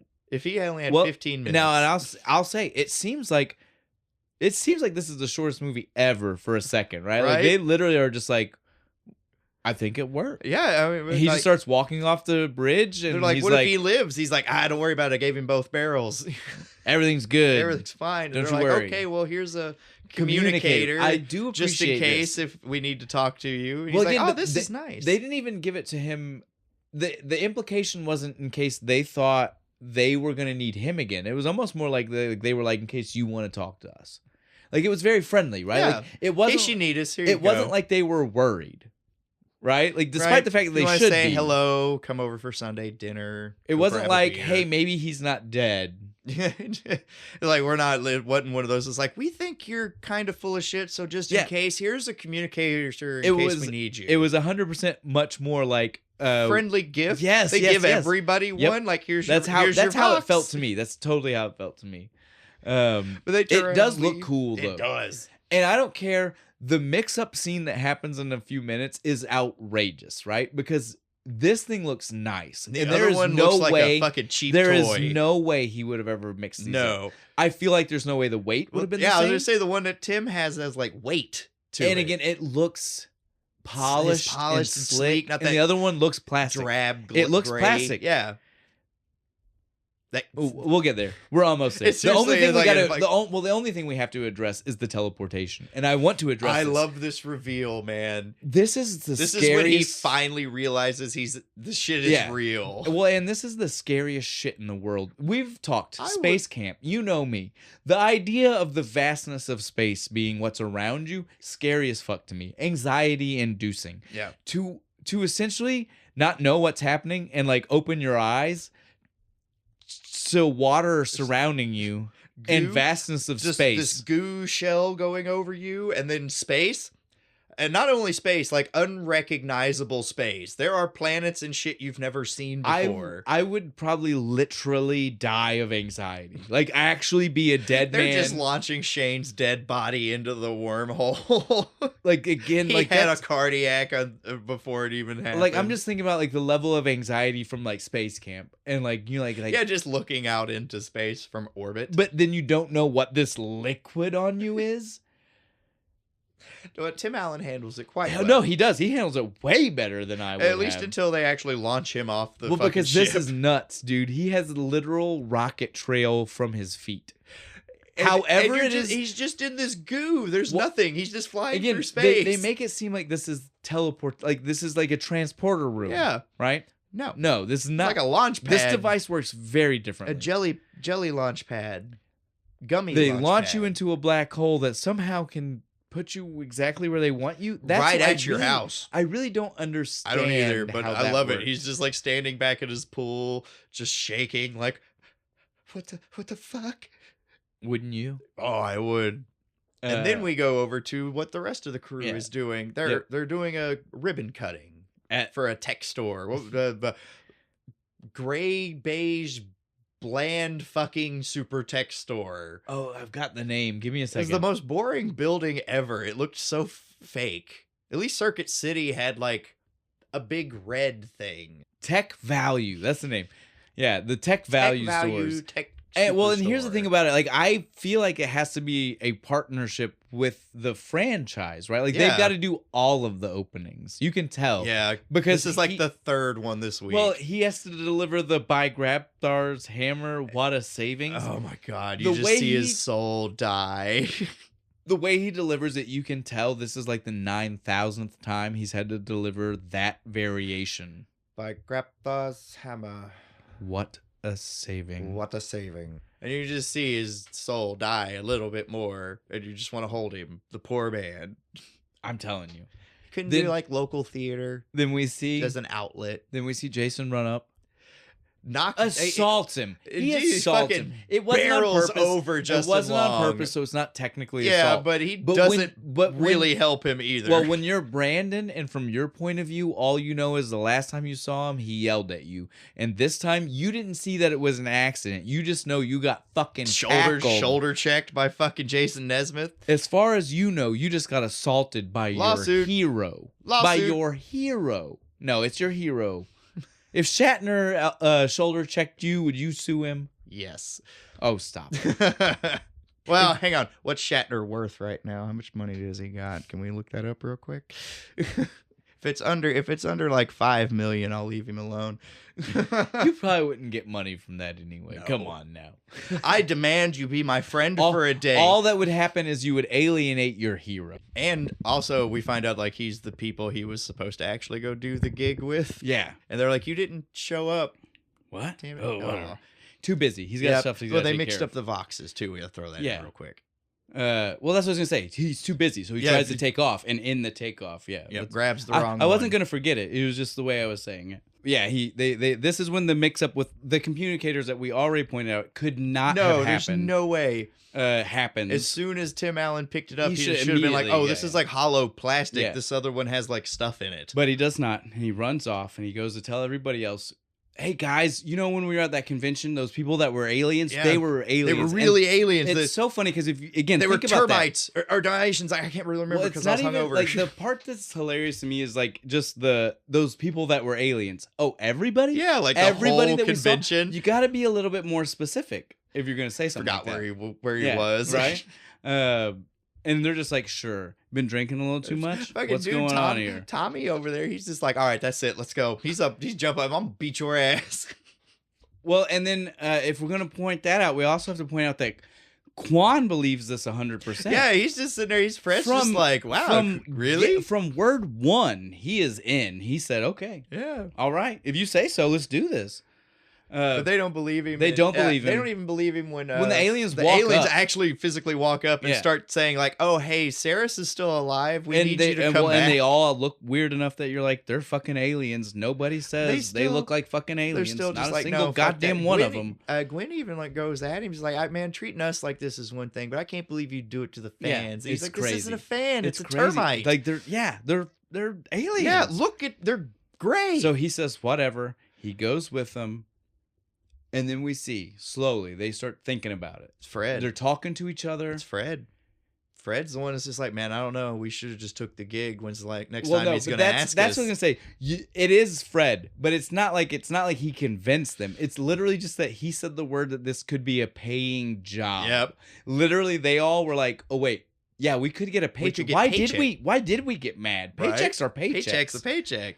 And so they all were instantly like, fuck that. We got to go. And luckily, he left the Lilani chick back there. Well, and it's funny. Transmission of her, I guess. That's what I was going to say. It's funny because she even admits that she says he had me leave the transmission open. None of them questioned what that meant at first. I didn't. I'm not even going to lie. I guess they're used to fans talking to them that way, I guess. But my point is, I didn't even question what she meant because I didn't realize that she was supposed to be a hologram at first. And so, like, when she said left the transmission open, I just went with it. And then when we see that it's not actually her, I was like, why did why as a sci-fi nerd did I not clock the fact that she said that? Yeah, she's then calls for immediate teleporting or whatever. Again, we gotta be clear here because there are two different types of teleporting. One that is like what would be Star Trek teleportation. That's not happened yet. No, this and is then whatever the weird fuck goo. this is, where it goes through a black hole. These are different technologies. Yep, one seems way more fun.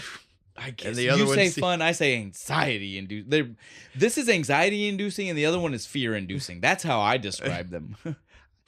It's chopped into billions of particles and fear sent across inducing space, fear or inducing. just riding it in a giant goo bubble. Anxiety. See, like I said, they both kind of suck. Tomato. You. But yeah, so they all make it up. It's so funny because she calls for 4, right? A guy's over. He's like 5. I'm going. And she just said, okay, whatever. 5. All right, fine. I love Quan. He's in the fridge and the microwave. He's just like looking for the food. He's just like, got any change? Again, what's funny is we don't know yet because we don't hear that he believes it wholeheartedly for 30 more seconds. Yeah. As soon as they get there, we see how much he believed it, right? Because he gets there and he just looks at Tim and he's like, that was a hell of a thing. But the rest of them, what's wrong with them? What's wrong with them? Because again, he was being like, you told us what to expect. Yeah. And so again, what's funny... And he did show up after I understand. But the funny part about it is that he was the one that was just like eating food. Like he didn't believe he was going to get teleported. But then once he did, he was just like, what? They didn't understand what was happening? Yep. Totally on board as soon as he gets there. But it's like the rest of them freak out. They show up and the aliens come in forgetting their they forgot their holograms. Form. And like I said, the sound craziest tools. The sound effect from earlier makes so much sense when you see what they look like. The second you see them, you're like, I believe it. And they all can't move. They're all just like frozen, just sitting there, just like, holy again, shit. Dude, what would you do? I don't know. Okay. I don't know if it was supposed to be because they were scared or if it was just an after effect of the transport. No, because when Quan shows up, he's instantly fine. Oh yeah, he's instantly not fine, isn't he? That's right. So it's definitely not so that. They're just flipping the fuck out. They are panic frozen. Yeah, panic induced. Fucking guy screams. Well, when shit, and it scares the shit out of Sigourney Weaver. Well, because Guy starts to have this. It's not said yet, but this is obviously the moment, the exact moment that he had the realization that he tells us about. Die. I am expendable. Yep. I'm a red. He doesn't use the word red shirt because obviously Star Trek does not exist in this world. Nope. But he is a red shirt. Yep. He is the guy who will die. I'm the guy who dies to prove the situation is serious. Yeah. And so he knew it. As soon as they got there, he was like, fuck me, as soon as he my saw life. the aliens, he was just like, oh God, I'm going to die. Fuck me, my life. Right? Like he just knew. Once they finally start to calm down some, the people turn the hologram over, and Jason walks in and he starts to be like, see guys, I told you. Yeah, everything's fine. You should have believed me. And they're still like, what? And they're like, I love this part though, right? He starts to go, I can't believe that I'm in the presence of, and names each one of them. Right? Yeah, the person by person by their character names. I love this. And then they get to Guy and they don't know him. This is when we hear the crew. Crewman knows Guy. And they all look at. I love it because to them, again, remember, they think this is real. They think this is history. So to them, they're just like, this is a momentous occasion. This is a crew member we don't know. Wow. And that is literally like the look and the feel that you get from all of them. It's so convincing. I love Fred during this scene. He does the squint like he does on the show when they're like, it's check Sergeant Chin. He's just like, yeah. That's the only time. It's the only time he does the squint and nods at him like, yeah, it's me. And it was rough. Immediately after that, though, they're like, you guys all know who we are? I don't believe there's not a man, woman, or child on our whole planet that doesn't know who you are. ever since we got the historical documents, we've changed our whole life. Historical documents? It means the show. Oh shit. Just go with it. They all start to realize like what's going on. Wait a minute. I love this because again, like they all start to piece this together like our characters. It's not mentioned yet, but they all start to look at each other like, is it just us? Are there more shows? Right? Historical documents. What are they? Holy fuck shit. What is going on right now?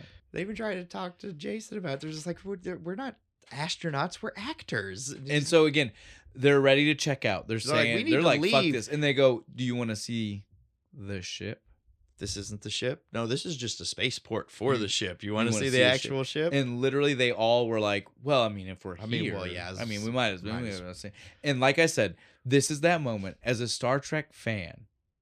If this were a Star Trek movie, if they had made this wholeheartedly as a meta Star Trek movie, not a parody, holy shit, this scene. This is the ship porn scene. This would be unreal to watch, like to get fucking to get Patrick Stewart and all of them together to fake, like to act out looking at like a real ship.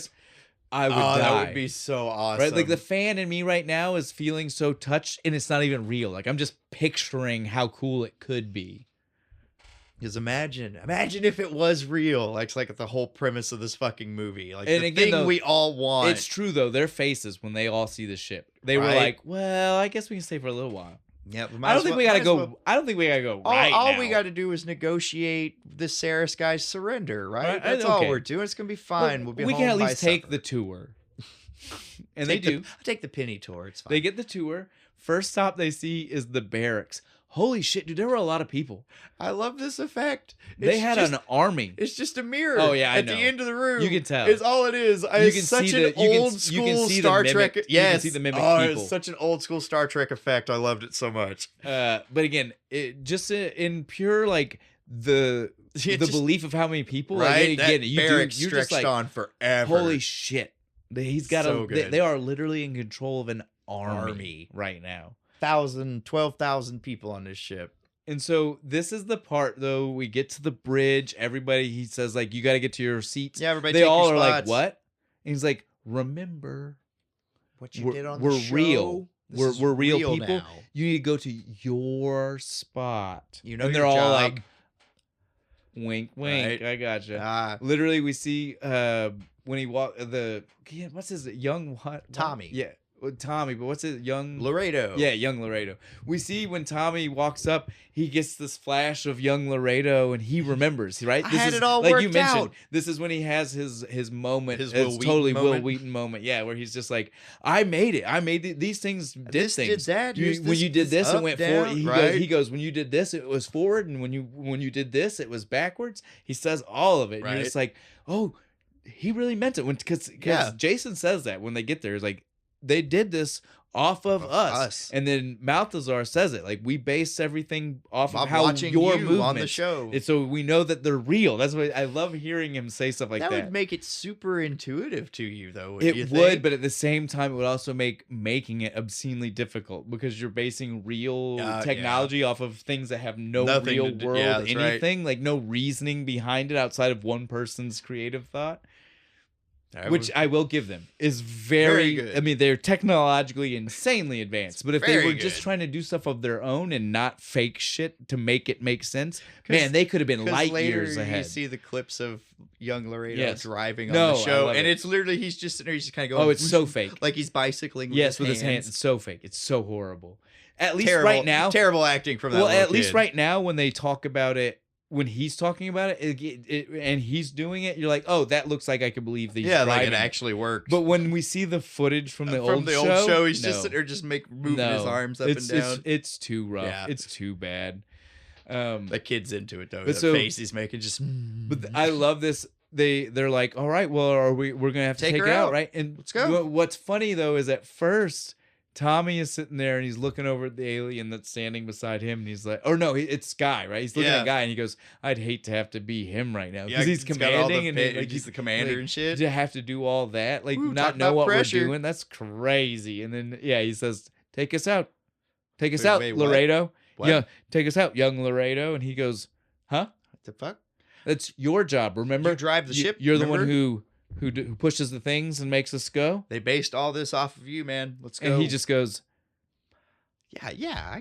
I will give you for the first 30 seconds. You're like, my man, he's doing well, it. you're like, they really did base it off of exactly what he remembers it for like right? 30 like, seconds. It looks like it's then you start to see drifting to the just side a little bit, ever so slightly. It's so funny. Guy is like, everybody's just like guy kind of goes, leaning. Guy goes, man, you're supposed to turn it some. And he goes, way. I know. Motherfucker, you sit your ass down. You want to drive?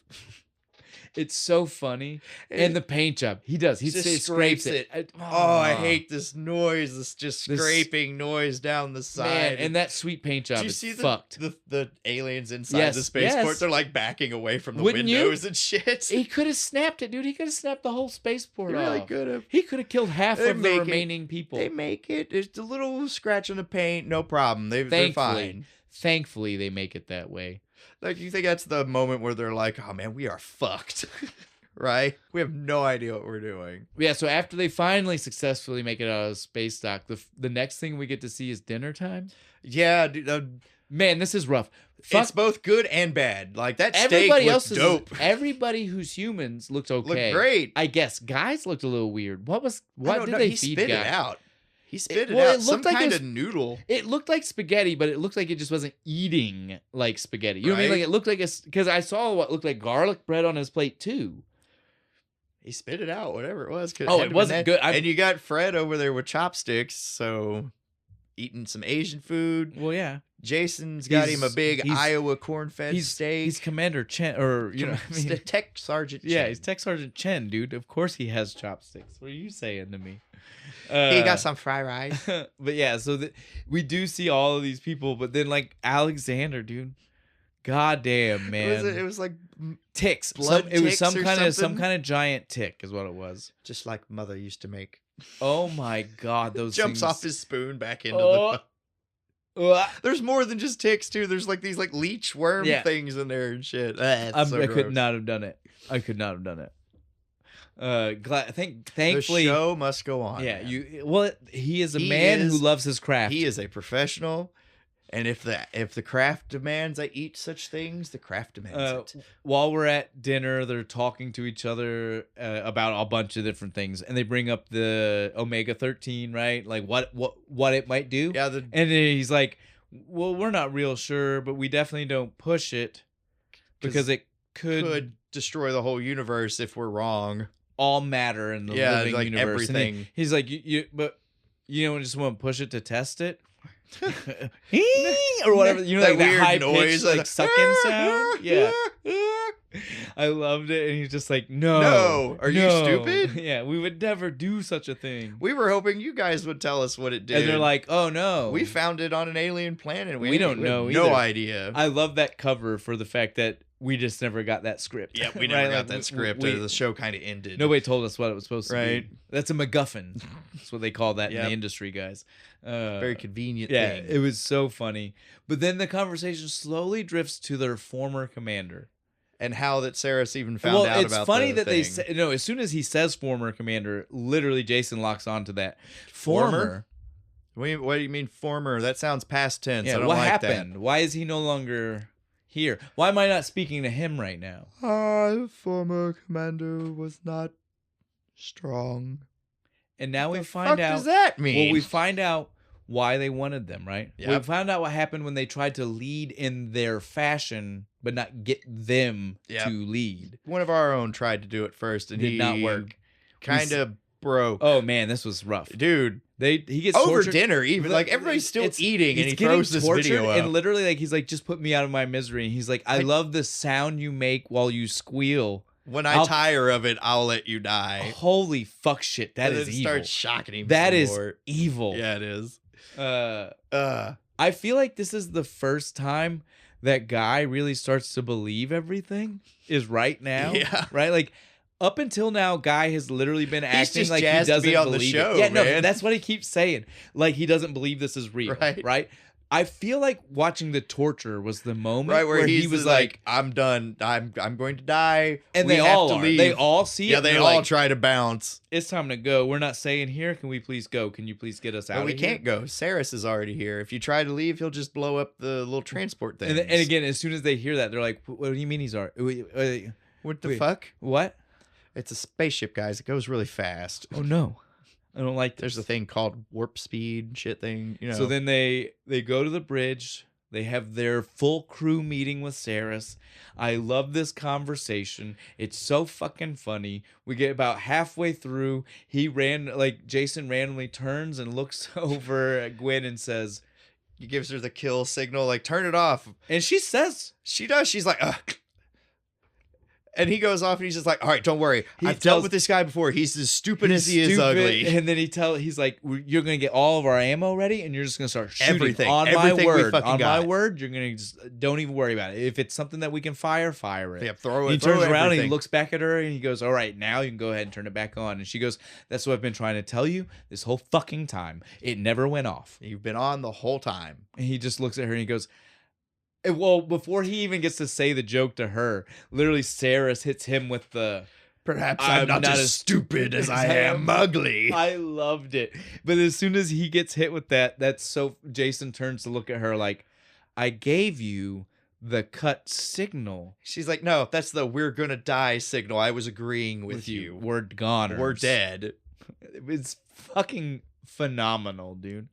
I loved that moment so But then much. Guy starts going. He's just like, hey guys, there's a red thingy. Yes.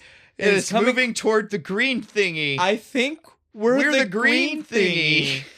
I love the way he said that so much. Saris has launched a missile at our dear ship. All kinds of chaos. Oh, starts to dude! break In loose, fact, dude. they bolt, start going. Well, it's chaos while they're trying to Bombs figure and it out. shit. Yes, everything. Tommy, There's get us outta explosions, here. armor. I love that Yep. it's not shielding. This is It's where I told you armor. they didn't want it to be the same as Star Trek, and sometimes it falls short. And by using the word armor on a spaceship, I felt weird. yeah, I felt very plasma weird. armor.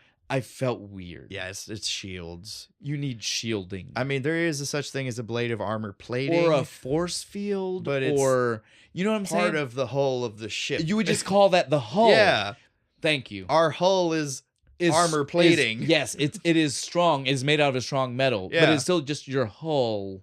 Thank you. Shields project outside of the It's ship like being like a it's bubble. like it's like saying my tank is made with a special anti-tank ammunition outer shell. No, that's just your tank. Your tank is Yeah. just made to be able to withstand that. Yeah, it's called reactive armor. Right? And so like this is my point here. Like I Yeah, felt very it felt really weird armor calling was it armor weird. and not shield. This is a sci-fi nitpick by all means, but it felt weird. It's just a specific distinction. Shields project outside of the look, ship. me and you- Armor me is and you- worn on me the and you ship. same page, man. I get it.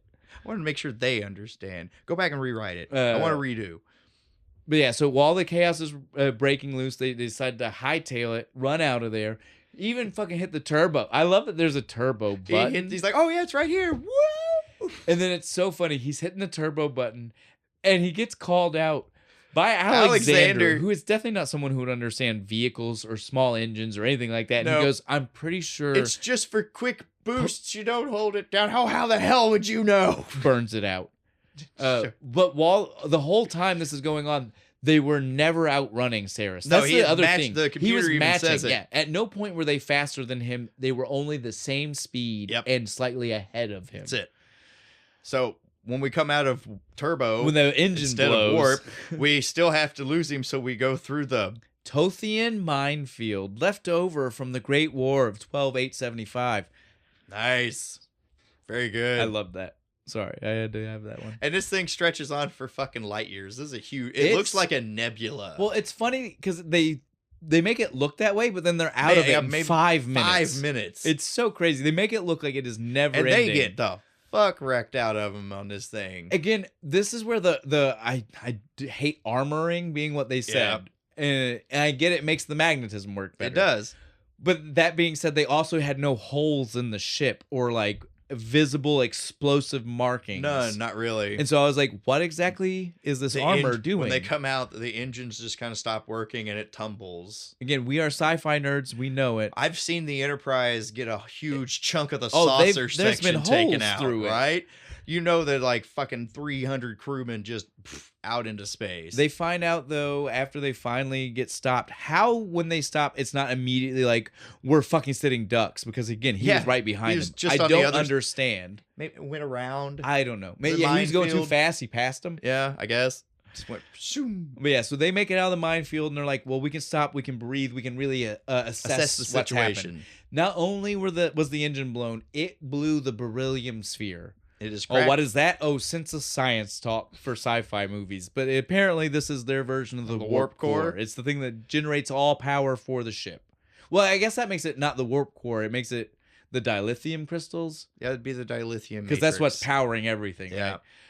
Again, we're nerds, guys. We know. But so this is what's powering the whole ship, which I want to point out. We even got told earlier, and I didn't say anything because I wanted to bring it up now. When he first gets on the ship, they tell him that it's not at full power. I feel like this beryllium sphere was never actually fully operational. Yeah. That's a good point. I didn't even realize that because when he first, like the very first time, they're like, "Oh, sorry for operating at low power mode. We're stuck that way, or whatever." Like they literally say that they are permanently at whatever that is. So the ship's been operating at like say they've never seen it right now. They've never seen it at full power. I bet you at full power they could have outran him. That's what I'm telling you right now. Like it's one of those things, and it was a throwaway line for sure. It really was. But that's why I didn't want to mention it earlier because I feel like right now is the reason it was written for, right? Like it was written so that way we can be like, that's why it cracked. Sphere cracked not because what they did, but because it was already flawed. Yeah, it was an inferior sphere. But so they find out right now is when we get our we laughed at so hard moment with her job. The computer won't even respond to Jason. He'll ask the computer shit, and it just doesn't. She has to ask the computer. Yeah, Sigourney Weaver's job on the ship. I do this every time. What's her real name? Tawny Madison. Tawny Madison. Lieutenant Madison. Yeah. Lieutenant Madison's only job on the entire ship is it's twofold. I'll say that is to both say the question that someone else has to the computer because they can't ask the computer directly. It only responds to her. And then she also has to say back what the computer tells them because they can't understand what the computer is saying. I don't know. I can buy the first one. I can buy maybe it's synced to a person. Yes, her voice. Yeah, she has access. Everybody, to the archive. Everybody can't do the computer. That person does the computer. I can buy that. Yeah, I don't buy the need for her to repeat it back to when everybody. Everyone else heard it. But yeah, this is where we get that confirmation right here. Like because Tommy's just like, that is really annoying. She's just like, look, I have one job on this stupid ship. It's dumb, but I am going to do it. Is that fucking okay? Yeah, so this is when they find out they need a beryllium sphere, and that there aren't any. Well, there's some close, but there's not on the ship. None on the ship. They gotta go get them. Same time while all this is going on, though, is when they also flirt with the idea of telling the aliens the truth. Right? They start talking to them, and they're like, "So, do y'all have like theater films?" And they're like, "Well, we don't understand that word. What do you call it when people maybe don't portray the truth? Deceptions, lies. Like Saris would do. We just learned about this from Saris. He does it. He promises us peace, and then conquers us all. And shit. It's like you guys wouldn't have anything to do with him like that. You guys aren't anything like him." The laugh was painful. Right? The laugh is painful. It is. The first two, you're like, okay. But then it just gets like progressively like more when drawn you out. get a group of them doing it too, it's like, man. Oh God, stop it. While this is going on, they do locate beryllium nearby. So they're like, oh, sweet. We're going to go down and get it. We need to get that. The neat little shuttle pods. This is, when they find out there's beryllium nearby, it was from Quan. It was him. He phones in from the engineering. First time where we get to see him not with everybody else. He's gonna, and from this point on, basically always. He's always in engineering now. And he talked again. This is we've addressed this. This is 1999. This movie is so psychic, right? Like they've told the future. This is before video calling, and this man is talking like a 55-year-old man Just on video way calling. too close He's to the too microphone. close, and he's looking above the camera. Right? Like so he does so you're looking at his chin, and he's looking dead ahead, and nobody's making eye contact. It's outrageous. It is funny, but it's so crazy that they were so right about how this works. I love it. He's just sitting there, he's like, they said there's a sphere on this planet and we could go get it and it should work. I want to point out that he doesn't even say sphere. He just says that there's beryllium there. So I was like, cool, that's great. Then they get there and they're already in big brown balls. It's more spheres. They even say, they're like, oh, sphere. They're mining the spheres. And I was like, so it just comes out of the you ground guys didn't have to produce the it? Sphere with raw beryllium? The writer didn't know beryllium was an actual element. I don't just know. I cool. felt like the whole part was again, we wouldn't have seen them do it. I just feel like it was lazy writing to not have them say that's what happened with beryllium, right? Just comes out of the ground that way. Fucking weird. But so it's covered in dirt even. Like it's still got dirt. But so they get there, they get to the planet. This is fucking hilarious. Before they get to the planet even, they take the shuttle. I love this scene, for two reasons. The comedy is great. And we'll go back to that in just a second. Every time. But the first thing that made me love it is like when this first happens, this is another, just like when the first 4 tones of the fucking song started in the movie and it felt like real Star Trek. When this shuttlecraft first launches out of the ship and you see the planet in the distance and it's fucking cruising, it felt real Star Trek. Yeah, I was like, holy shit, here we are. It's real. It is. And then totally we immediately though get Guy freaking out. I changed my mind. I want to go back. I thought you said you felt like you'd be safer if you were with us. I thought I would be the guy who stays on the ship and then dies because because I didn't go. But now I'm thinking I'm going to be the guy who dies on the planet to prove that it's serious. That I don't want to die, mommy. I laugh hysterically when he starts doing the mommy bit. Wait. Let's not. We can't go past the part where he starts to tell. I don't have a last name. I don't have a last name. They're like, what's my last name? And they're like, you have a last name, dude. Calm down. I fucking again, Sam Rockwell, fucking dude. Like, I mean, he was above and beyond. I feel like anything they needed for that role. Scene, I feel like the other actors the real people, did not expect him to go that hard on it and were shocked at his portrayal of that and shit. Like, because they're all just kind of like not sure how to deal with it. This is before Sam Rockwell too. Like, this is kind of early too. So like maybe they didn't know that he was the kind of guy go that hard. But he does. The mommies crack me up every fucking time. That we go through all this to get to the sand dune planet, right? Like crazy. This is a cool location they filmed it's to be a throwback to like the Gorn planets the shit from Star Trek. fucking Vasquez Rock and shit. Yeah. I'm surprised it wasn't there. Might have been a little too. Maybe it's filmed close by and we just don't know. Maybe. Right. But it's again, like just with down the road. number of things that actually go there. Yeah. I'm surprised this didn't. Could do Bronson Cave too. But so they get there, and as soon as they get to the surface of the planet, they see these cute little lizards. Cute little lizards. They're so cute. Everybody's talking about how cute they are, and Guy says, "Shut the fuck up." Yeah, they're cute right now, but just here in a minute they're gonna turn nasty, and there's gonna be millions of them. Oh, you stop it! It's not gonna be that bad. Did you guys even watch the show? He was fucking right. He was. He even says it after in no time, right? Like a wounded one comes out and they just pounce on it and tear it apart.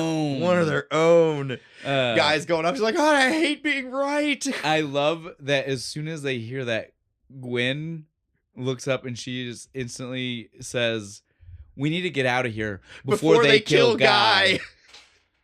So we gotta leave before they kill Guy. It was so good, dude. And then they start talking, and then they're like, "Well, we can't do that. We gotta get the sphere." And he's like, "Wait a minute. I remember this. This is exactly like what happened in episode 81. You remember, guys? It was like episode 81." And Guy stops. He goes, No. I died in episode 81. They're like, okay, episode 51. We'll do that one. Is that better? I love that, dude. That was so You're funny. not going to die, man. I love it. Then they're all talking. They're making up the plan, right? Jason's trying to tell everybody what they need to do. He looks at Tommy. He's like, all right. Tommy goes, well, what am I supposed to do? He goes, watch for him and give us a signal. And he goes, well, what should I do? I know. I got it. I'm going to cut my hands on my mouth. I'm going to do one of those. And he goes, we have I'm these. a fucking communicator, man. Fucking infant. Just open it up and talk to me. Say, hey, they're coming. He's the face he makes. It was a mixture of like, I'm an idiot and like, fuck. I wish I could take the last 30 seconds back.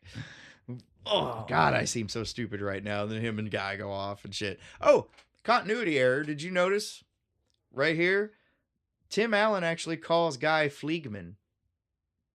He says, Tommy, you and Fleegman go up here and watch for him. He might have always known the guy's name. He said he didn't in the shuttle. Yeah. And there's no scene of him telling him. Continuity error. I didn't pay enough attention. I only caught it because I've watched it so many times this week. And I was like, we're not supposed to know his last name yet. That's not till the end of the movie. Well, my point was just, he says, do I have a last name, and never says it. But I'm just saying, like, we don't actually know the people, the actors. That's like, they could have known his name the whole time. Just because they don't like him doesn't mean they didn't know him. That's what I was getting at. So I don't know. Maybe it's one of those things about his character we just don't know. Maybe he knows everybody's names. There's a deleted fucking scene, because there are a few from this where they changed it from PG-13 to PG. Yeah. There's probably just something missing. Or maybe, but again, he probably yelled it at him. It's Fleegman. My name's Fleegman. It could be, but like I said, it's also just it's easily to believe that because again, if we see that Jason is the kind of guy who knows all these other random technical things about the show to his fans, he might be the guy who knows the actor who is traveling with them's last name. Right, it makes sense because he is like their MC guy. So, like I said, I can see why we don't need to be told that he knows the last name, right? Again, it does play up better comedy for us not to hear him calm him down by saying it when he's freaking out. You have a last name. Yeah. Like, you know, again, like the thing that you would do in real life is tell him his last name. So again, but for comic relief, Jason we're not was just like, you have one. That's all you need to know. You definitely do. It's there. I'm not sure what it is. I'm not going to tell you. You have it. But yeah, so he knows they're supposed to use the communicator for a signal. Yeah, that's where we really kind of got off. Yeah, and so they run to get They go to get the ball and fucking the sphere.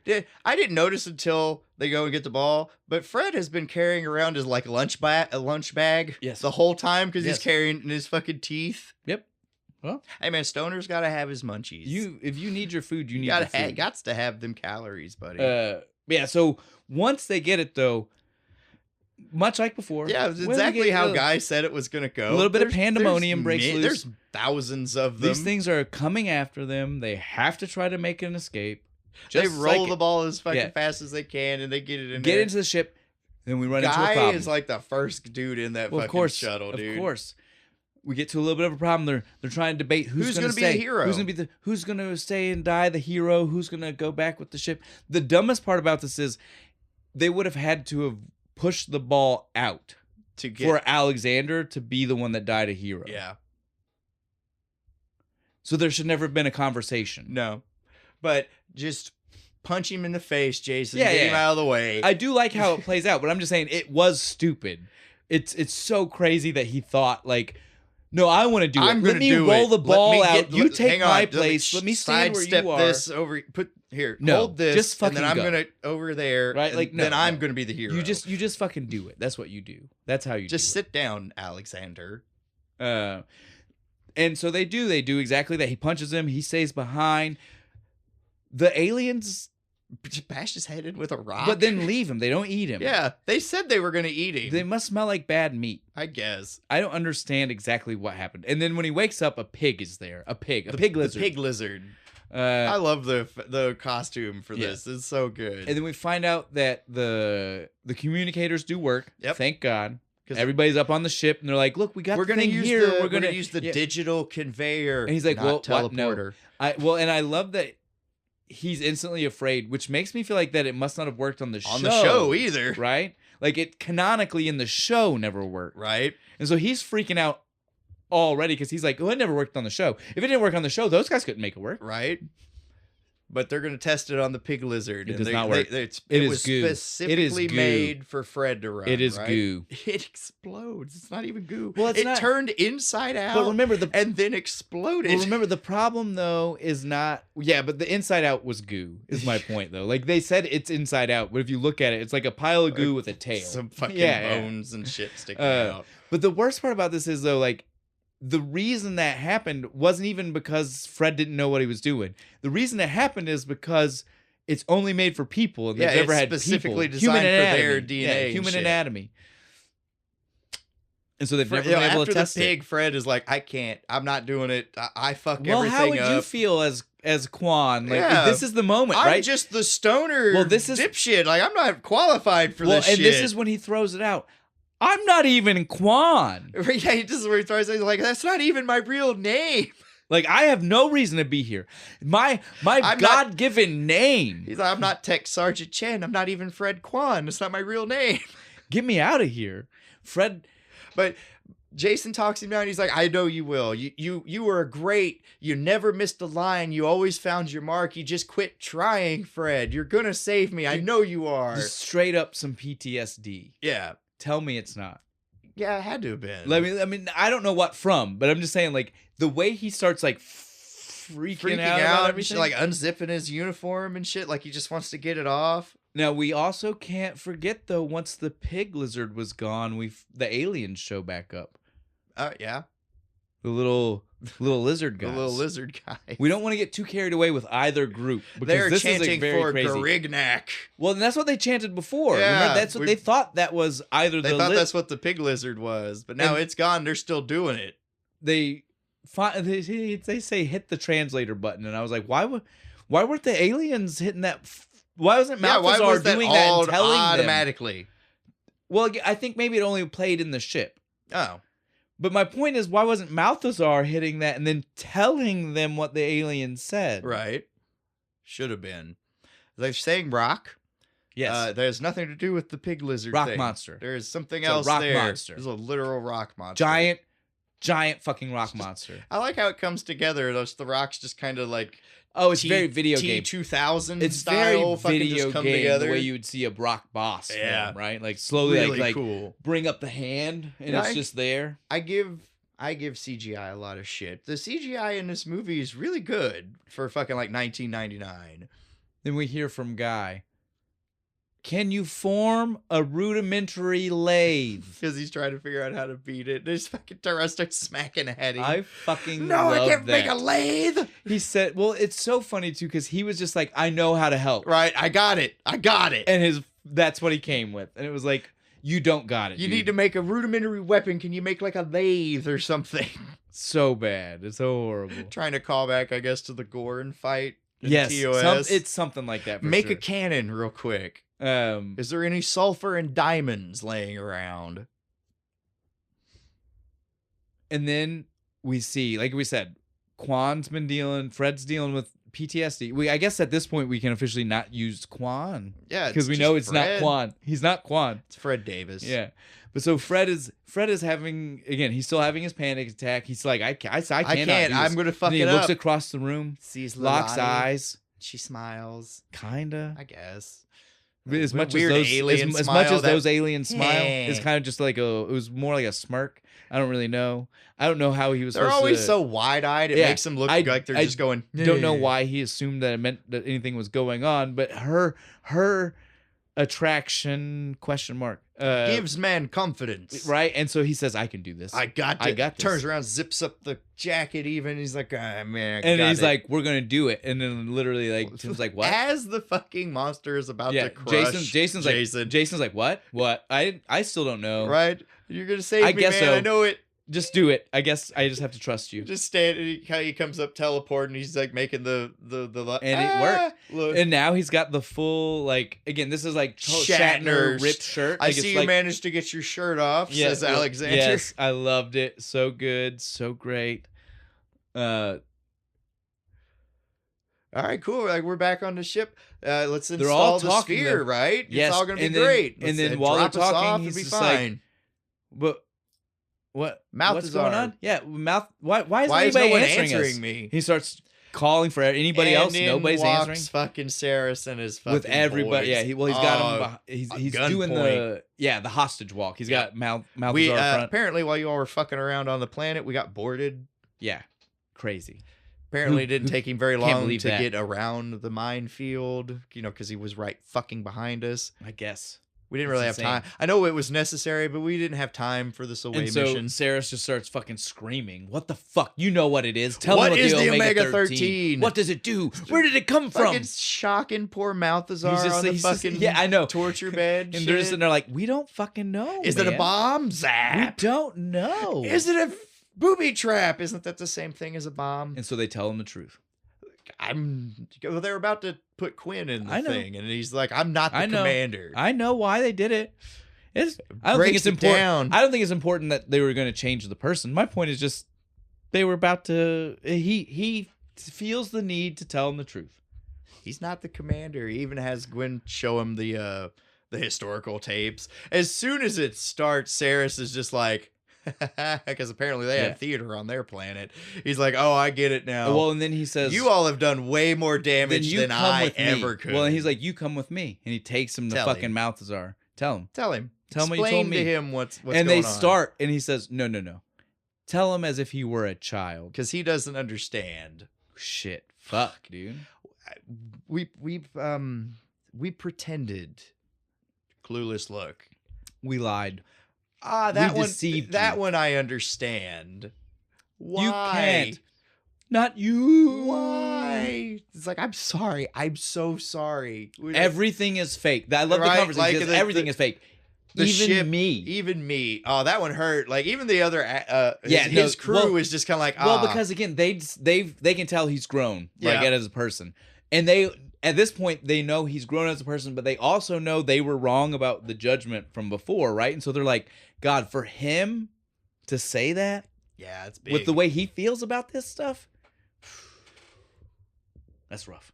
That's hard. But the ship is this big. That Yeah, one no, hurt he me points the at the most. picture. He He's goes, like, "But "That's I it. see That's it. it. There. That ship That's is your ship." This big, man." And he holds his fingers up like an inch. I was like, the Oh. model would have been bigger than that. Now Come on. my thing is that at this point in time, Sarah starts to get uppity, and he's like, "Throw them out," and he's laughing about everything. He's not addressing the fact that a total charlatan kicked his ass. Yeah, it's true. The movie started with him getting his. He like, had both eyes in Right? the beginning of the movie. He had a second in command whose head wasn't in his hands.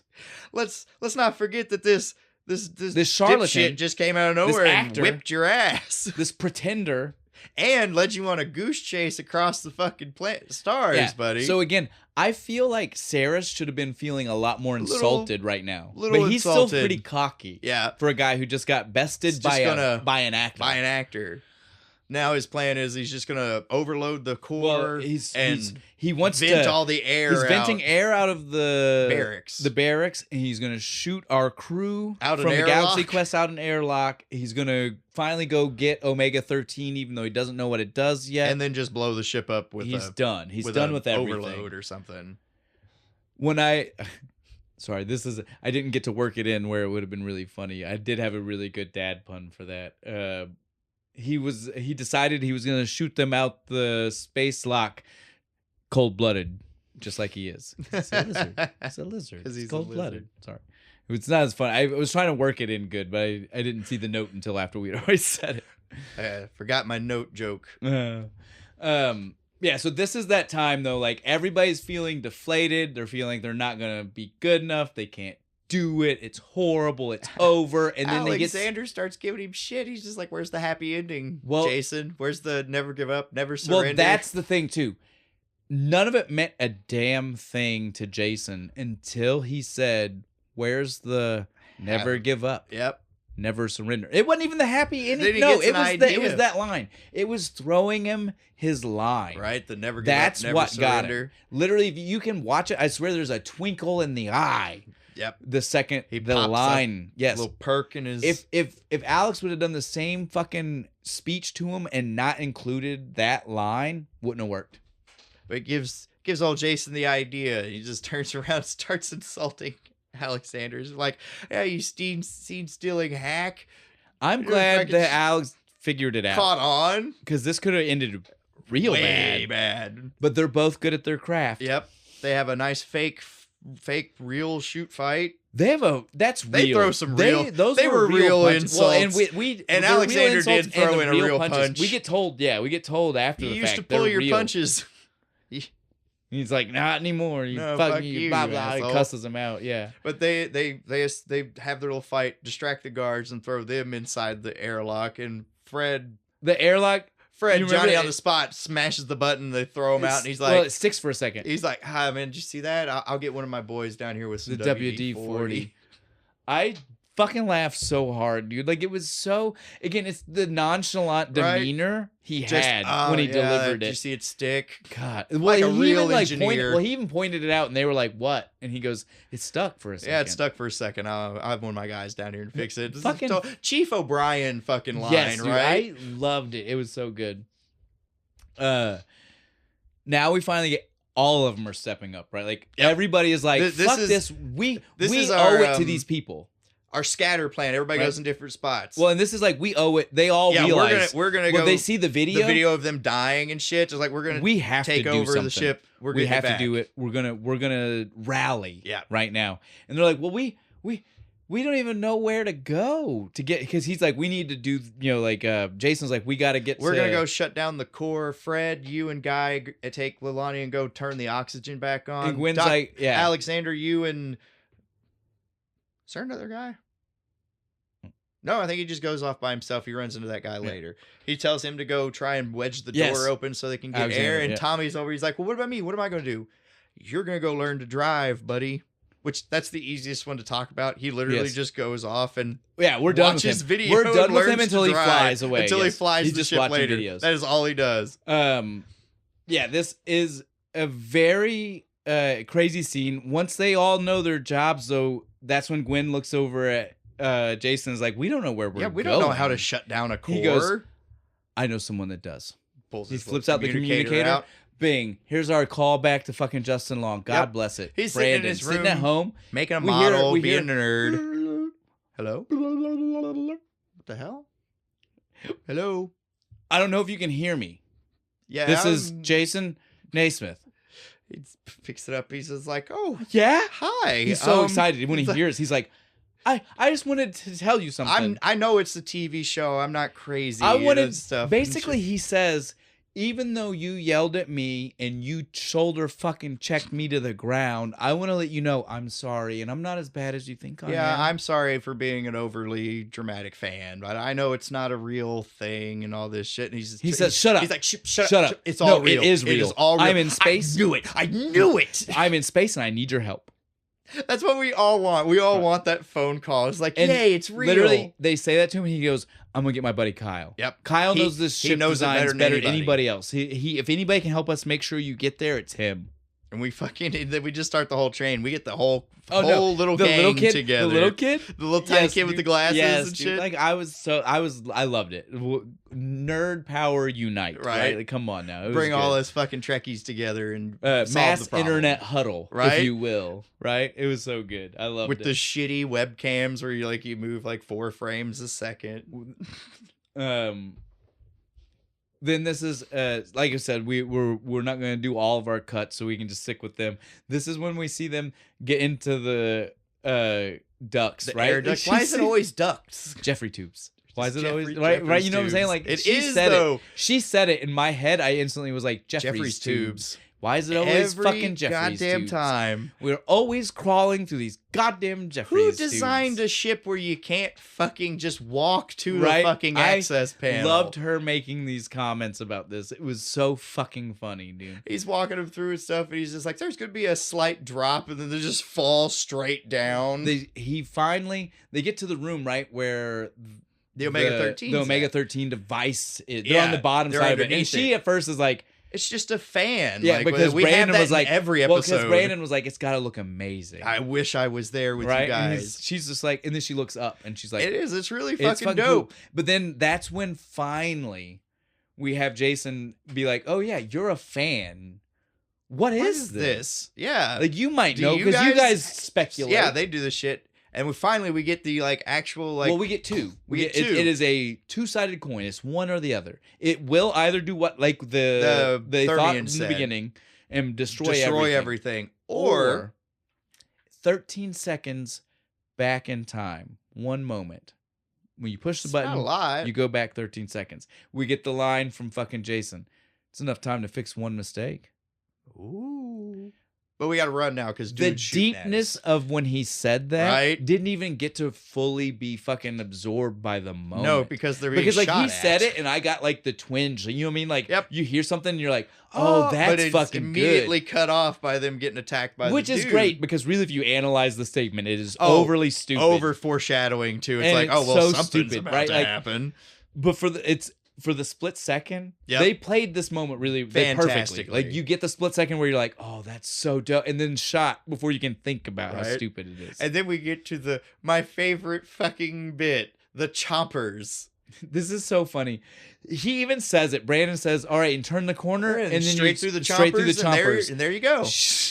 Quinn goes, the chompers. They round the corner, and it is just these big steel fucking pistons. She says, nope, I'm not doing it. Nope, I'm done. She says, fuck that. It is clear as day. They dubbed it back over, but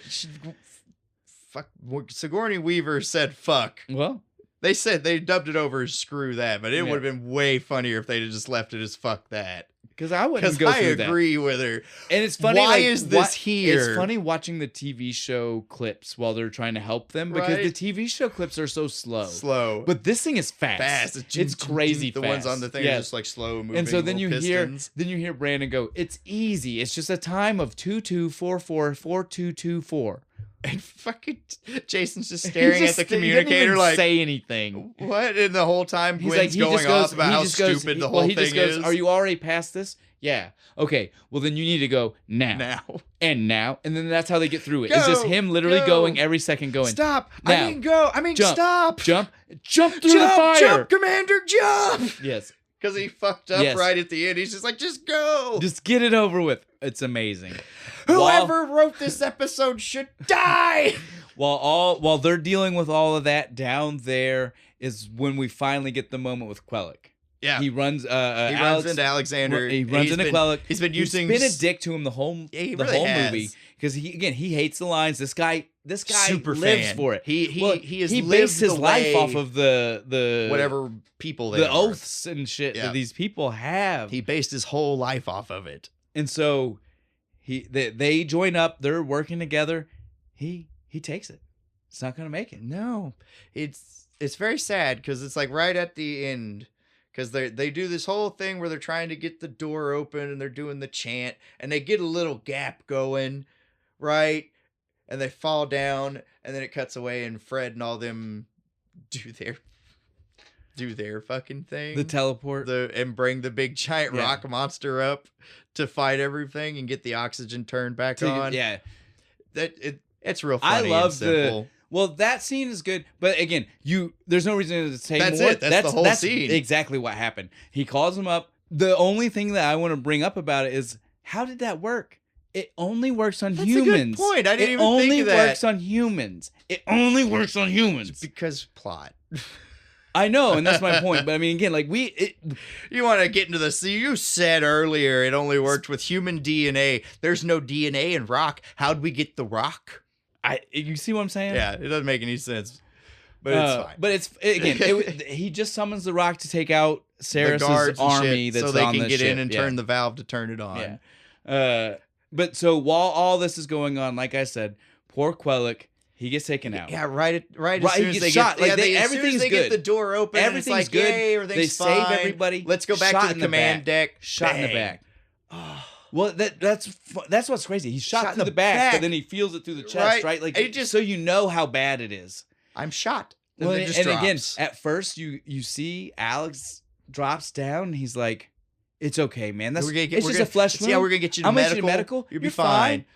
And he instantly is like, No. I'm gone. Thank you. I've always looked up to you. You thought of you as my father, even though like we've never met. And he looks down at him. He gives him the line. I grabbed Thar's hammer. By the sons of Warvan, you shall be avenged. It's the best reading of that line. You hear it a few times, the by grab Thar, but it's so emotional and real, and it's like, and it's raw, and he fucking means it too. Because as soon as Kid dies, Alexander's up and just beats the shit out of that dude. He goes medieval on that fucking. He runs down that hallway. I was expecting tackles him. I was expecting to see Alan Rickman jump up and do a double kick. You know what I'm saying? Right, like, drop kick him. Bam. That's what it looked like. That's the kind of speed he got running down the hallway. I got a good Thez pressing, man. He jumped right up on him and just started fucking laying the hammer. Then we cut back to Gwen and Jason. They finally made it through. They finally made it to the button. Through the chompers. They're to where they needed to get to. Yep. So they can shut Brandon's everything down. All right, now you just push the big blue button. He pushes the blue button. Nothing happens. Nothing happens. It's so funny because he's screaming to Brandon. Brandon's not answering him. And when we cut to Brandon, he's outside. His mom made him take the trash out. He's yelling to her. Mom, I cannot express to you the problem and the predicament that the commander is in right now. This is not the time. This is not the time. Don't forget the recyclables. God damn it. It wasn't even don't forget. It was those were recyclables. And he had to go back. And yes, dude. It fucking funny. You know he had to like open the bags oh and my stuff. God. Oh my God. But then we cut back and we see Gwen and Jason. Countdown. This is the funniest thing. Still going. The countdown's still going. Gets to 1, stops. And she looks at him. And again, this is exactly what Brandon would have told him. Brandon would have been like, don't worry. It always stops at 1. But they forgot. And it stopped at 1. And she just goes, oh yeah, it always stopped does at that. 1 on the show. That's just. I love the laugh Tim Allen has after she said, he's just like, like, fuck yeah. So now we get back to the bridge. It's time for us to finally really reckon with what's going down, right? Right. We get Tommy coming down, young Laredo, ready to fucking ready to fly. Ship. He's had his piloting ready, dude. classes. He said, "I got Let's this. go." He said, "I can do this," and he does. He does everything perfectly, right? Like Jason says, "Let's take us into the minefield." This was so Star Trek. It really was getting as close to the mine. Yes, he said, "Take us into the minefield," and then after he said that, he goes, "And can you get us as close as you can?" And the dude looks up and goes, "Why?" I can literally picture Picard and fucking Data having this fucking conversation. You know what I'm saying? Like this was so fucking really was. Exact. We're gonna magnetize the mines and drag them along. Yes, with dude, us. I fucking loved it, dude. So good. And so we have that. We hear fucking them drop the armor again, and I was like, "Can we please stop saying that?" Because they're running right at Sarah, he tells him, and he's like, "We're getting hammered. You want to return like, fire? No, all power to the armor." And I was like, "That sounds so weird. All power to the armor. All power to the shields." Right? Sounds weird. Didn't like it. It made hairs on the back of my neck stand up. Like I was just like, "What is that?" That super Trek nerd thing. It just bothers you. Definitely couldn't handle it. This though was great. This is like the most epic game of chicken. Right? He goes, take it from Mach 2 to Mach 4. Mach. Again, we can't use warp. We gotta use Mach. And so he's like, okay. And again, this dude's showing off his skills. And it's funny. Saris is on his ship and he's just like, if you think I'm gonna blink, you don't know me. He's like, again, proving that he knows what the game of chicken is. Yeah, right? Jason's He's like, I'm just like, look, it don't take a good actor to recognize a bad one. You're sweating. I love this. He calling him out, and he's just like, you fail to realize that without your ship's armor, mine's gonna tear through yours like tissue paper. This was so fucking genius. This line, awesome. You didn't know, mines dragging mines. Boom, dude, my mind when he said that was like, I need to write this down because that's mines with the apostrophe dragging mines. I was like, that is so fucking genius and stupid. Not even a couple. They're like fucking 50 of these things. Like the cleverness to the dad joke for that, right? That was too much for me. Like it literally broke me for a minute the first time that I was watching it. I was just like, what? Oh my God, that's too good. Yes, there's so many. So he's flying at him, and at the last second they turn down. They do this nice little whoop maneuver out of the way and smash him right into him. You can Inertia's gonna keep going. Well, and you can travel 3-dimensionally. Yep. Like people in movies like this, they it's not always like forget. A plane. Yes. Well, it's you not can a just car. Drop. It's not a car. Where if you both turn left, you're still hitting each Yeah. other, or you know what I'm saying? Like this is a total like you have 100. You can go any direction you fucking want of everything to. in front of you to go wherever you want to go. So they sloop right past and throw all those mines right in that big mouth of Saris's ship. Success. Boom, We're boom, ready. boom. Our intrepid team saves the day. Hell We're ready yeah. to head home. Malthazar comes out. He's okay. alive. He's not Thank dead. God. Laughing Quellic his ass is still off. gone. Quellic is dead, but that was so sad. I was like, Yeah. we were gonna let Malthazar be all right. We can't just because let they made Quellic you think be okay. Malthazar was dead. They, Right? they have that thing where like they're leaving and he's just laying on the I was thing. like, can't we just let Quellic walk through the door No. too? No, Quellic's gone. It's got to stay. He sad. was a real consequence Yep. for this for everything happening. The Thermians. So they're ready to head home. They've got it in their computer. They have this. They're ready this to lovely go. moment of like, because Malthazar's like, I was hoping you would stay. We don't have a commander, and He's like, your people have a great commander right here. Salutes him, and the rest of So the and it's rest, true, and it is because guy. he's a badass. I love Malthazar. But then they're like, oh, we're heading We're home. gonna go Everything's through the perfect. black And hole. as soon as Let's that happens, go. As soon as we get what through it, happens? Quan walks through the door. It's And not- right when it's Quan not Fred. and right when he walks through the door, at the exact moment, right? At Yeah. the exact moment, we get Alex saying, there was like it a looks like power there was a surge weird from blip Saris's from ship. Sarah. Yeah, at the exact moment. Don't worry about that right now. We're almost We're home. fine. And then we see Fred pulls out a Quan. gun. Yeah, shoots. excuse me. I keep saying Quan. We know Fred's he's not Fred. Quan His now. name is Quan. He's already told us that. Yeah, Fred does. Shoots Jason right in the chest. And you're like, what? What the fuck? And then you see him morph. Saris. He's in Shoots fucking. everybody He except obliterates that fucking bridge, dude. does not shoot Guy. I know. Guy is the only person in that scene that doesn't get shot. And he's the he one that been was taken prisoner. The one thing that he actually wanted was to not be killed, and then he was gonna live a life where that's the only thing he would wants. want. Like, no, if you're getting taken slave That's by some, these people, that's fuck some no, real dude. crazy Star Yeah. Trek writing right there. There's some You know dark, what I'm saying? There's some dark shit in here if you think about it. But so then, literally, exactly like we said, the reason they had to have the shot happen before you could think about the 13-second rule happens right now, where it's like, oh, now I get the convenient foreshadowing of 13 seconds. One single mistake. I and understand so he now. says, Malthazar, activate the yeah. Omega 13. And so the button raises up out from the control, another blue button. What's with the goddamn This blue one has buttons? like handles, though. But it's still blue. But it's got the handle. But it's still a blue button. And you could turn it, maybe? Couldn't they have made it red? don't know. Couldn't one button have been a different color? I want a fucking pink button. The bright neon fucking pink. Well, any color would have worked for me. Right, just not blue is the same as the other one. But yeah, so he pushes the button, 13 seconds back, he saves the day, he stops him, Yeah, I punches guess him. But it's funny, as soon as he it doesn't walks in there, work. he just runs up and it punches doesn't him work this exactly time. the way he wanted either. No, because everybody jumps him. The only reason everything's What are you doing? The only reason things still work out is because Malthazar was there. Yeah. If Malthazar wasn't there, if Right? he hadn't have come to the My bridge, badass. Saris would still killed everybody. He would have because they all nobody jumped, was They all listening. jumped Jason and like pull him off. I'm like, what are you doing? That's But then, Fred. like we said though, Malthazar with proves the cane, he man. proves his leadership. Yeah. Proves why he's a good Fucking leader. Cracks Saris's fucking skull open, just smashes him. He's just like, never give up, never surrender. And so after that, though, again, at this point, you think Another problem. Do you think the movie's things done, are but there's safe. another Every problem. time you think they're safe, they're not. No. Now they're about to crash into the planet Because they're the going ship's too fast. The ship's too big and it's too fast. We gotta Too much separate. momentum going. Yep, we gotta separate into the saucer section. Separation. Captain's yacht. Yeah. Star Trek. It's not really a saucer. No, but that's what they're wanting. That's to what mimic. they're doing. But yeah, so we get this beautiful scene where they're like talking to each other, having this touching moment. Like, we're going to have to go our separate ways. They get Fred to come back up to the deck, and he's bringing the chick with him. Now, this was weird I to liked me. it. No, not the fact that it happened. I'm Oh. cool with that. That's cool.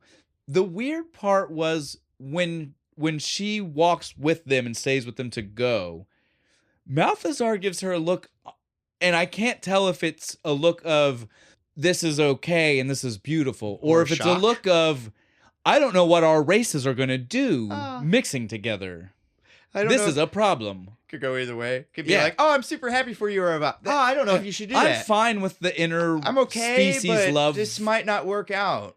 Again, I've watched enough old school Trek. I've seen the Kirk has slept with enough aliens. I'm cool. With medical technology, there's stuff you can do. My main problem with this would just be, what's Fred gonna do when the hologram malfunctions? And she's Is he just still gonna Squid be Lady? okay with it? He seemed like it because when they were making out and the squid arm came up on him, but that was just an arm. He was still looking at a face. That's right. He watches that freaky tentacle fucking porn. If it's not that, I don't know how he could be okay with Fisherman's wife, the retentacling. But so as they're coming in, they know they need some help. Brandon and his nerds in to save the day. He runs out of his house, arm full of fireworks. Mom and Dad, what are you doing? He gives them the speech. It's so funny. It's so funny. He says it so fast that you think he's saying a bunch of technical jargon, but if you actually listen, he really does just say, explain we what's have happening. A bunch of fireworks and we need to save this thing from landing. They're coming in and we need this for visual confirmation. Yeah, but again, he says it so fast that you think he is spouting like technobabble. Yeah, and his mom reacts like it's technobabble too. She's like, "Oh, okay, dinner's at 7." I had to play it back twice to make sure that there was I was like, did I miss maybe like one or two? Was words? there a tachyon in there? Yeah. There was like, a tachyon, but there's nothing. It is 100%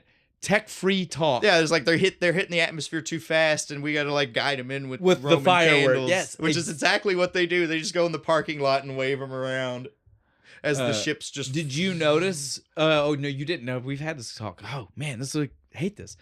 The guy who was announcing at the hall for GalaxyCon Day 3 when they land, the MC guy up there at the podium. It's one of the kids in the hall.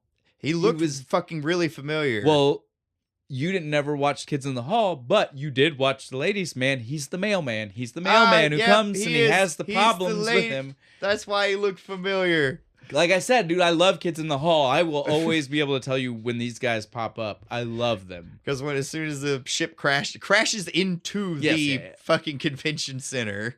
Like how nobody got killed. Best convention entrance you can ever have. Just smashes through the fucking wall. And you see the host again, like I said, it's our Kids in the Hall guy. He looks at it and he's just like, Tommy Weber. Well, not at first. He's just kind of staring, and then the door opens and he sees them, and he's like, I guess don't understand what's happening, but there they are. He just goes with it. I'm a true fucking professional. I give him that. But we're still not fucking done. No, when everybody comes out and gets their entrance and stuff, they're all like hugging, like, "Hey, we made it." Saris comes back every fucking time you think it's done. Every time, and god damn it. This was my favorite special effect in the entire fucking movie. No, wait, I gotta stop you. Before we even get to the special effect, did you notice Brandon and his friends in the crowd when Saris walked out of the door? They all fucking had Nerf guns and started shooting at him when he came out. Fuck me, that was hilarious, dude. They're all like, oh, pop, pop, pop. This is coming from the people that knew it was. I wanted to see one bounce off of him, right? Yeah, we didn't get to see that. That was sad. That would have been tragic. That would have been the best. But the problem here is they knew he was real. Right? They should know that that's not gonna work. We didn't see the Brandon friends shoot at him. It was the people that know this is real that were shooting the foam guns. Explain it to him. I don't know. It was kind of crazy. Like I was like, we could have seen that from the other side of the crowd. Right? Would have made sense. The guy dressed like Darth Vader. I get it from him. Yeah, he's just playing along. Brandon and them, they should have known better. Yeah, they should have known better. But yeah, like you said, this is the best Jason grabs effect the gun, in the movie. He grabs the laser. Does the hero dive, roll, Shatner shoot thing, and poof. Total Star Trek 60s annihilation. Just poofs into a cloud of photonic cloud, right? Smoke. Like, yeah. Love it. Sparks is the cheapest effect in the entire movie, but whatever. I love it. It was beautiful. You say cheap, I say beautiful. It was so good, but probably didn't cost that much to do. But that, we are now finally truly at the end. The last thing we see before all of this is actually over, a commercial, is a commercial for the fact that our boys and girl, our lady, our team, our crew is back. They got greenlit after 18 years. The intrepid crew of the whatever Protector. It's I didn't see what the actual name of their continuation. NSNC. something, I don't know. National Space Exploration No, no, no, no. Agency. That's not what I was gonna say. I mean, I didn't see what the name of their show was. Like Oh. again, we know this Oh, is I the think next. it's, This it's- is the next generation, but that's not what they called it's just it. The Journey Continues Okay. or something. That's what I was. I Getting think at. that's what Yeah. it says. That's what I was getting at. I was like, I was trying we to- didn't know what the name of the it's franchise. been bothering me the whole show, is I can't remember what the fucking the little moniker in front of Protector is. NSEA, I think. I'm not gonna be the NSEA one. Protector. If I'm wrong, write it in the comments. I'm not going to be the one to remember. But yeah, so we see that everybody is back. They're all here, and they're doing the updated With version. a much This is better literally budget. just Next Generation, Yeah. right? Well, because again, that's what Next Generation Yeah, was, right? It was the original series, same Bigger kind of budget, ideas, bigger budget. The only difference is that these are the same cast. people. Yeah, Yeah. and that's it, guys. That was our movie.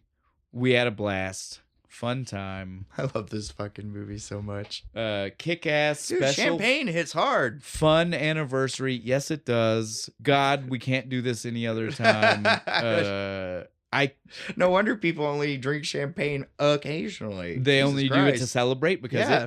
it gets you there, gets you fun, gets you bubbly. Yeah, good one. All right, guys, we don't really have a lot to say at the end of this one because we've already told you we're not gonna tell you the name of the beer this time. We have it. I'm not Yeah, telling we you we have don't it, but we're doing. But Hackers. but since we've already told you the movie, and Yep. like Beau said, it's Hackers. We'll just go ahead and repeat I'm that. excited. I haven't seen it yet. There's no reason to do this, tease the drink. Yeah. Well, especially you guys already know the social media post comes out the day after the episode.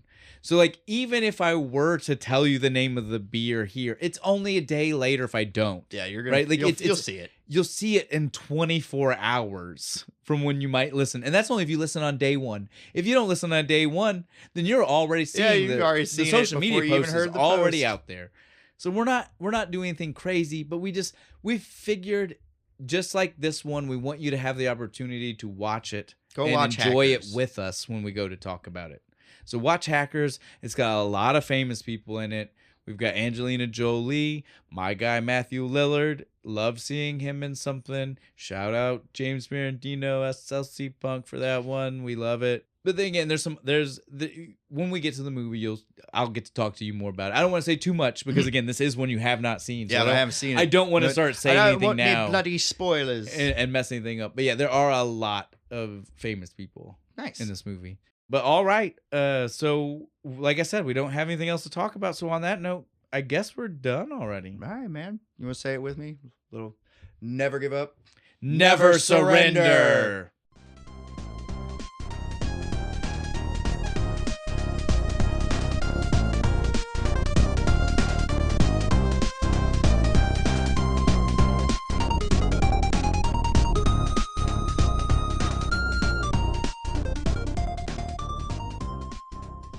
By Grandpa's Hammer.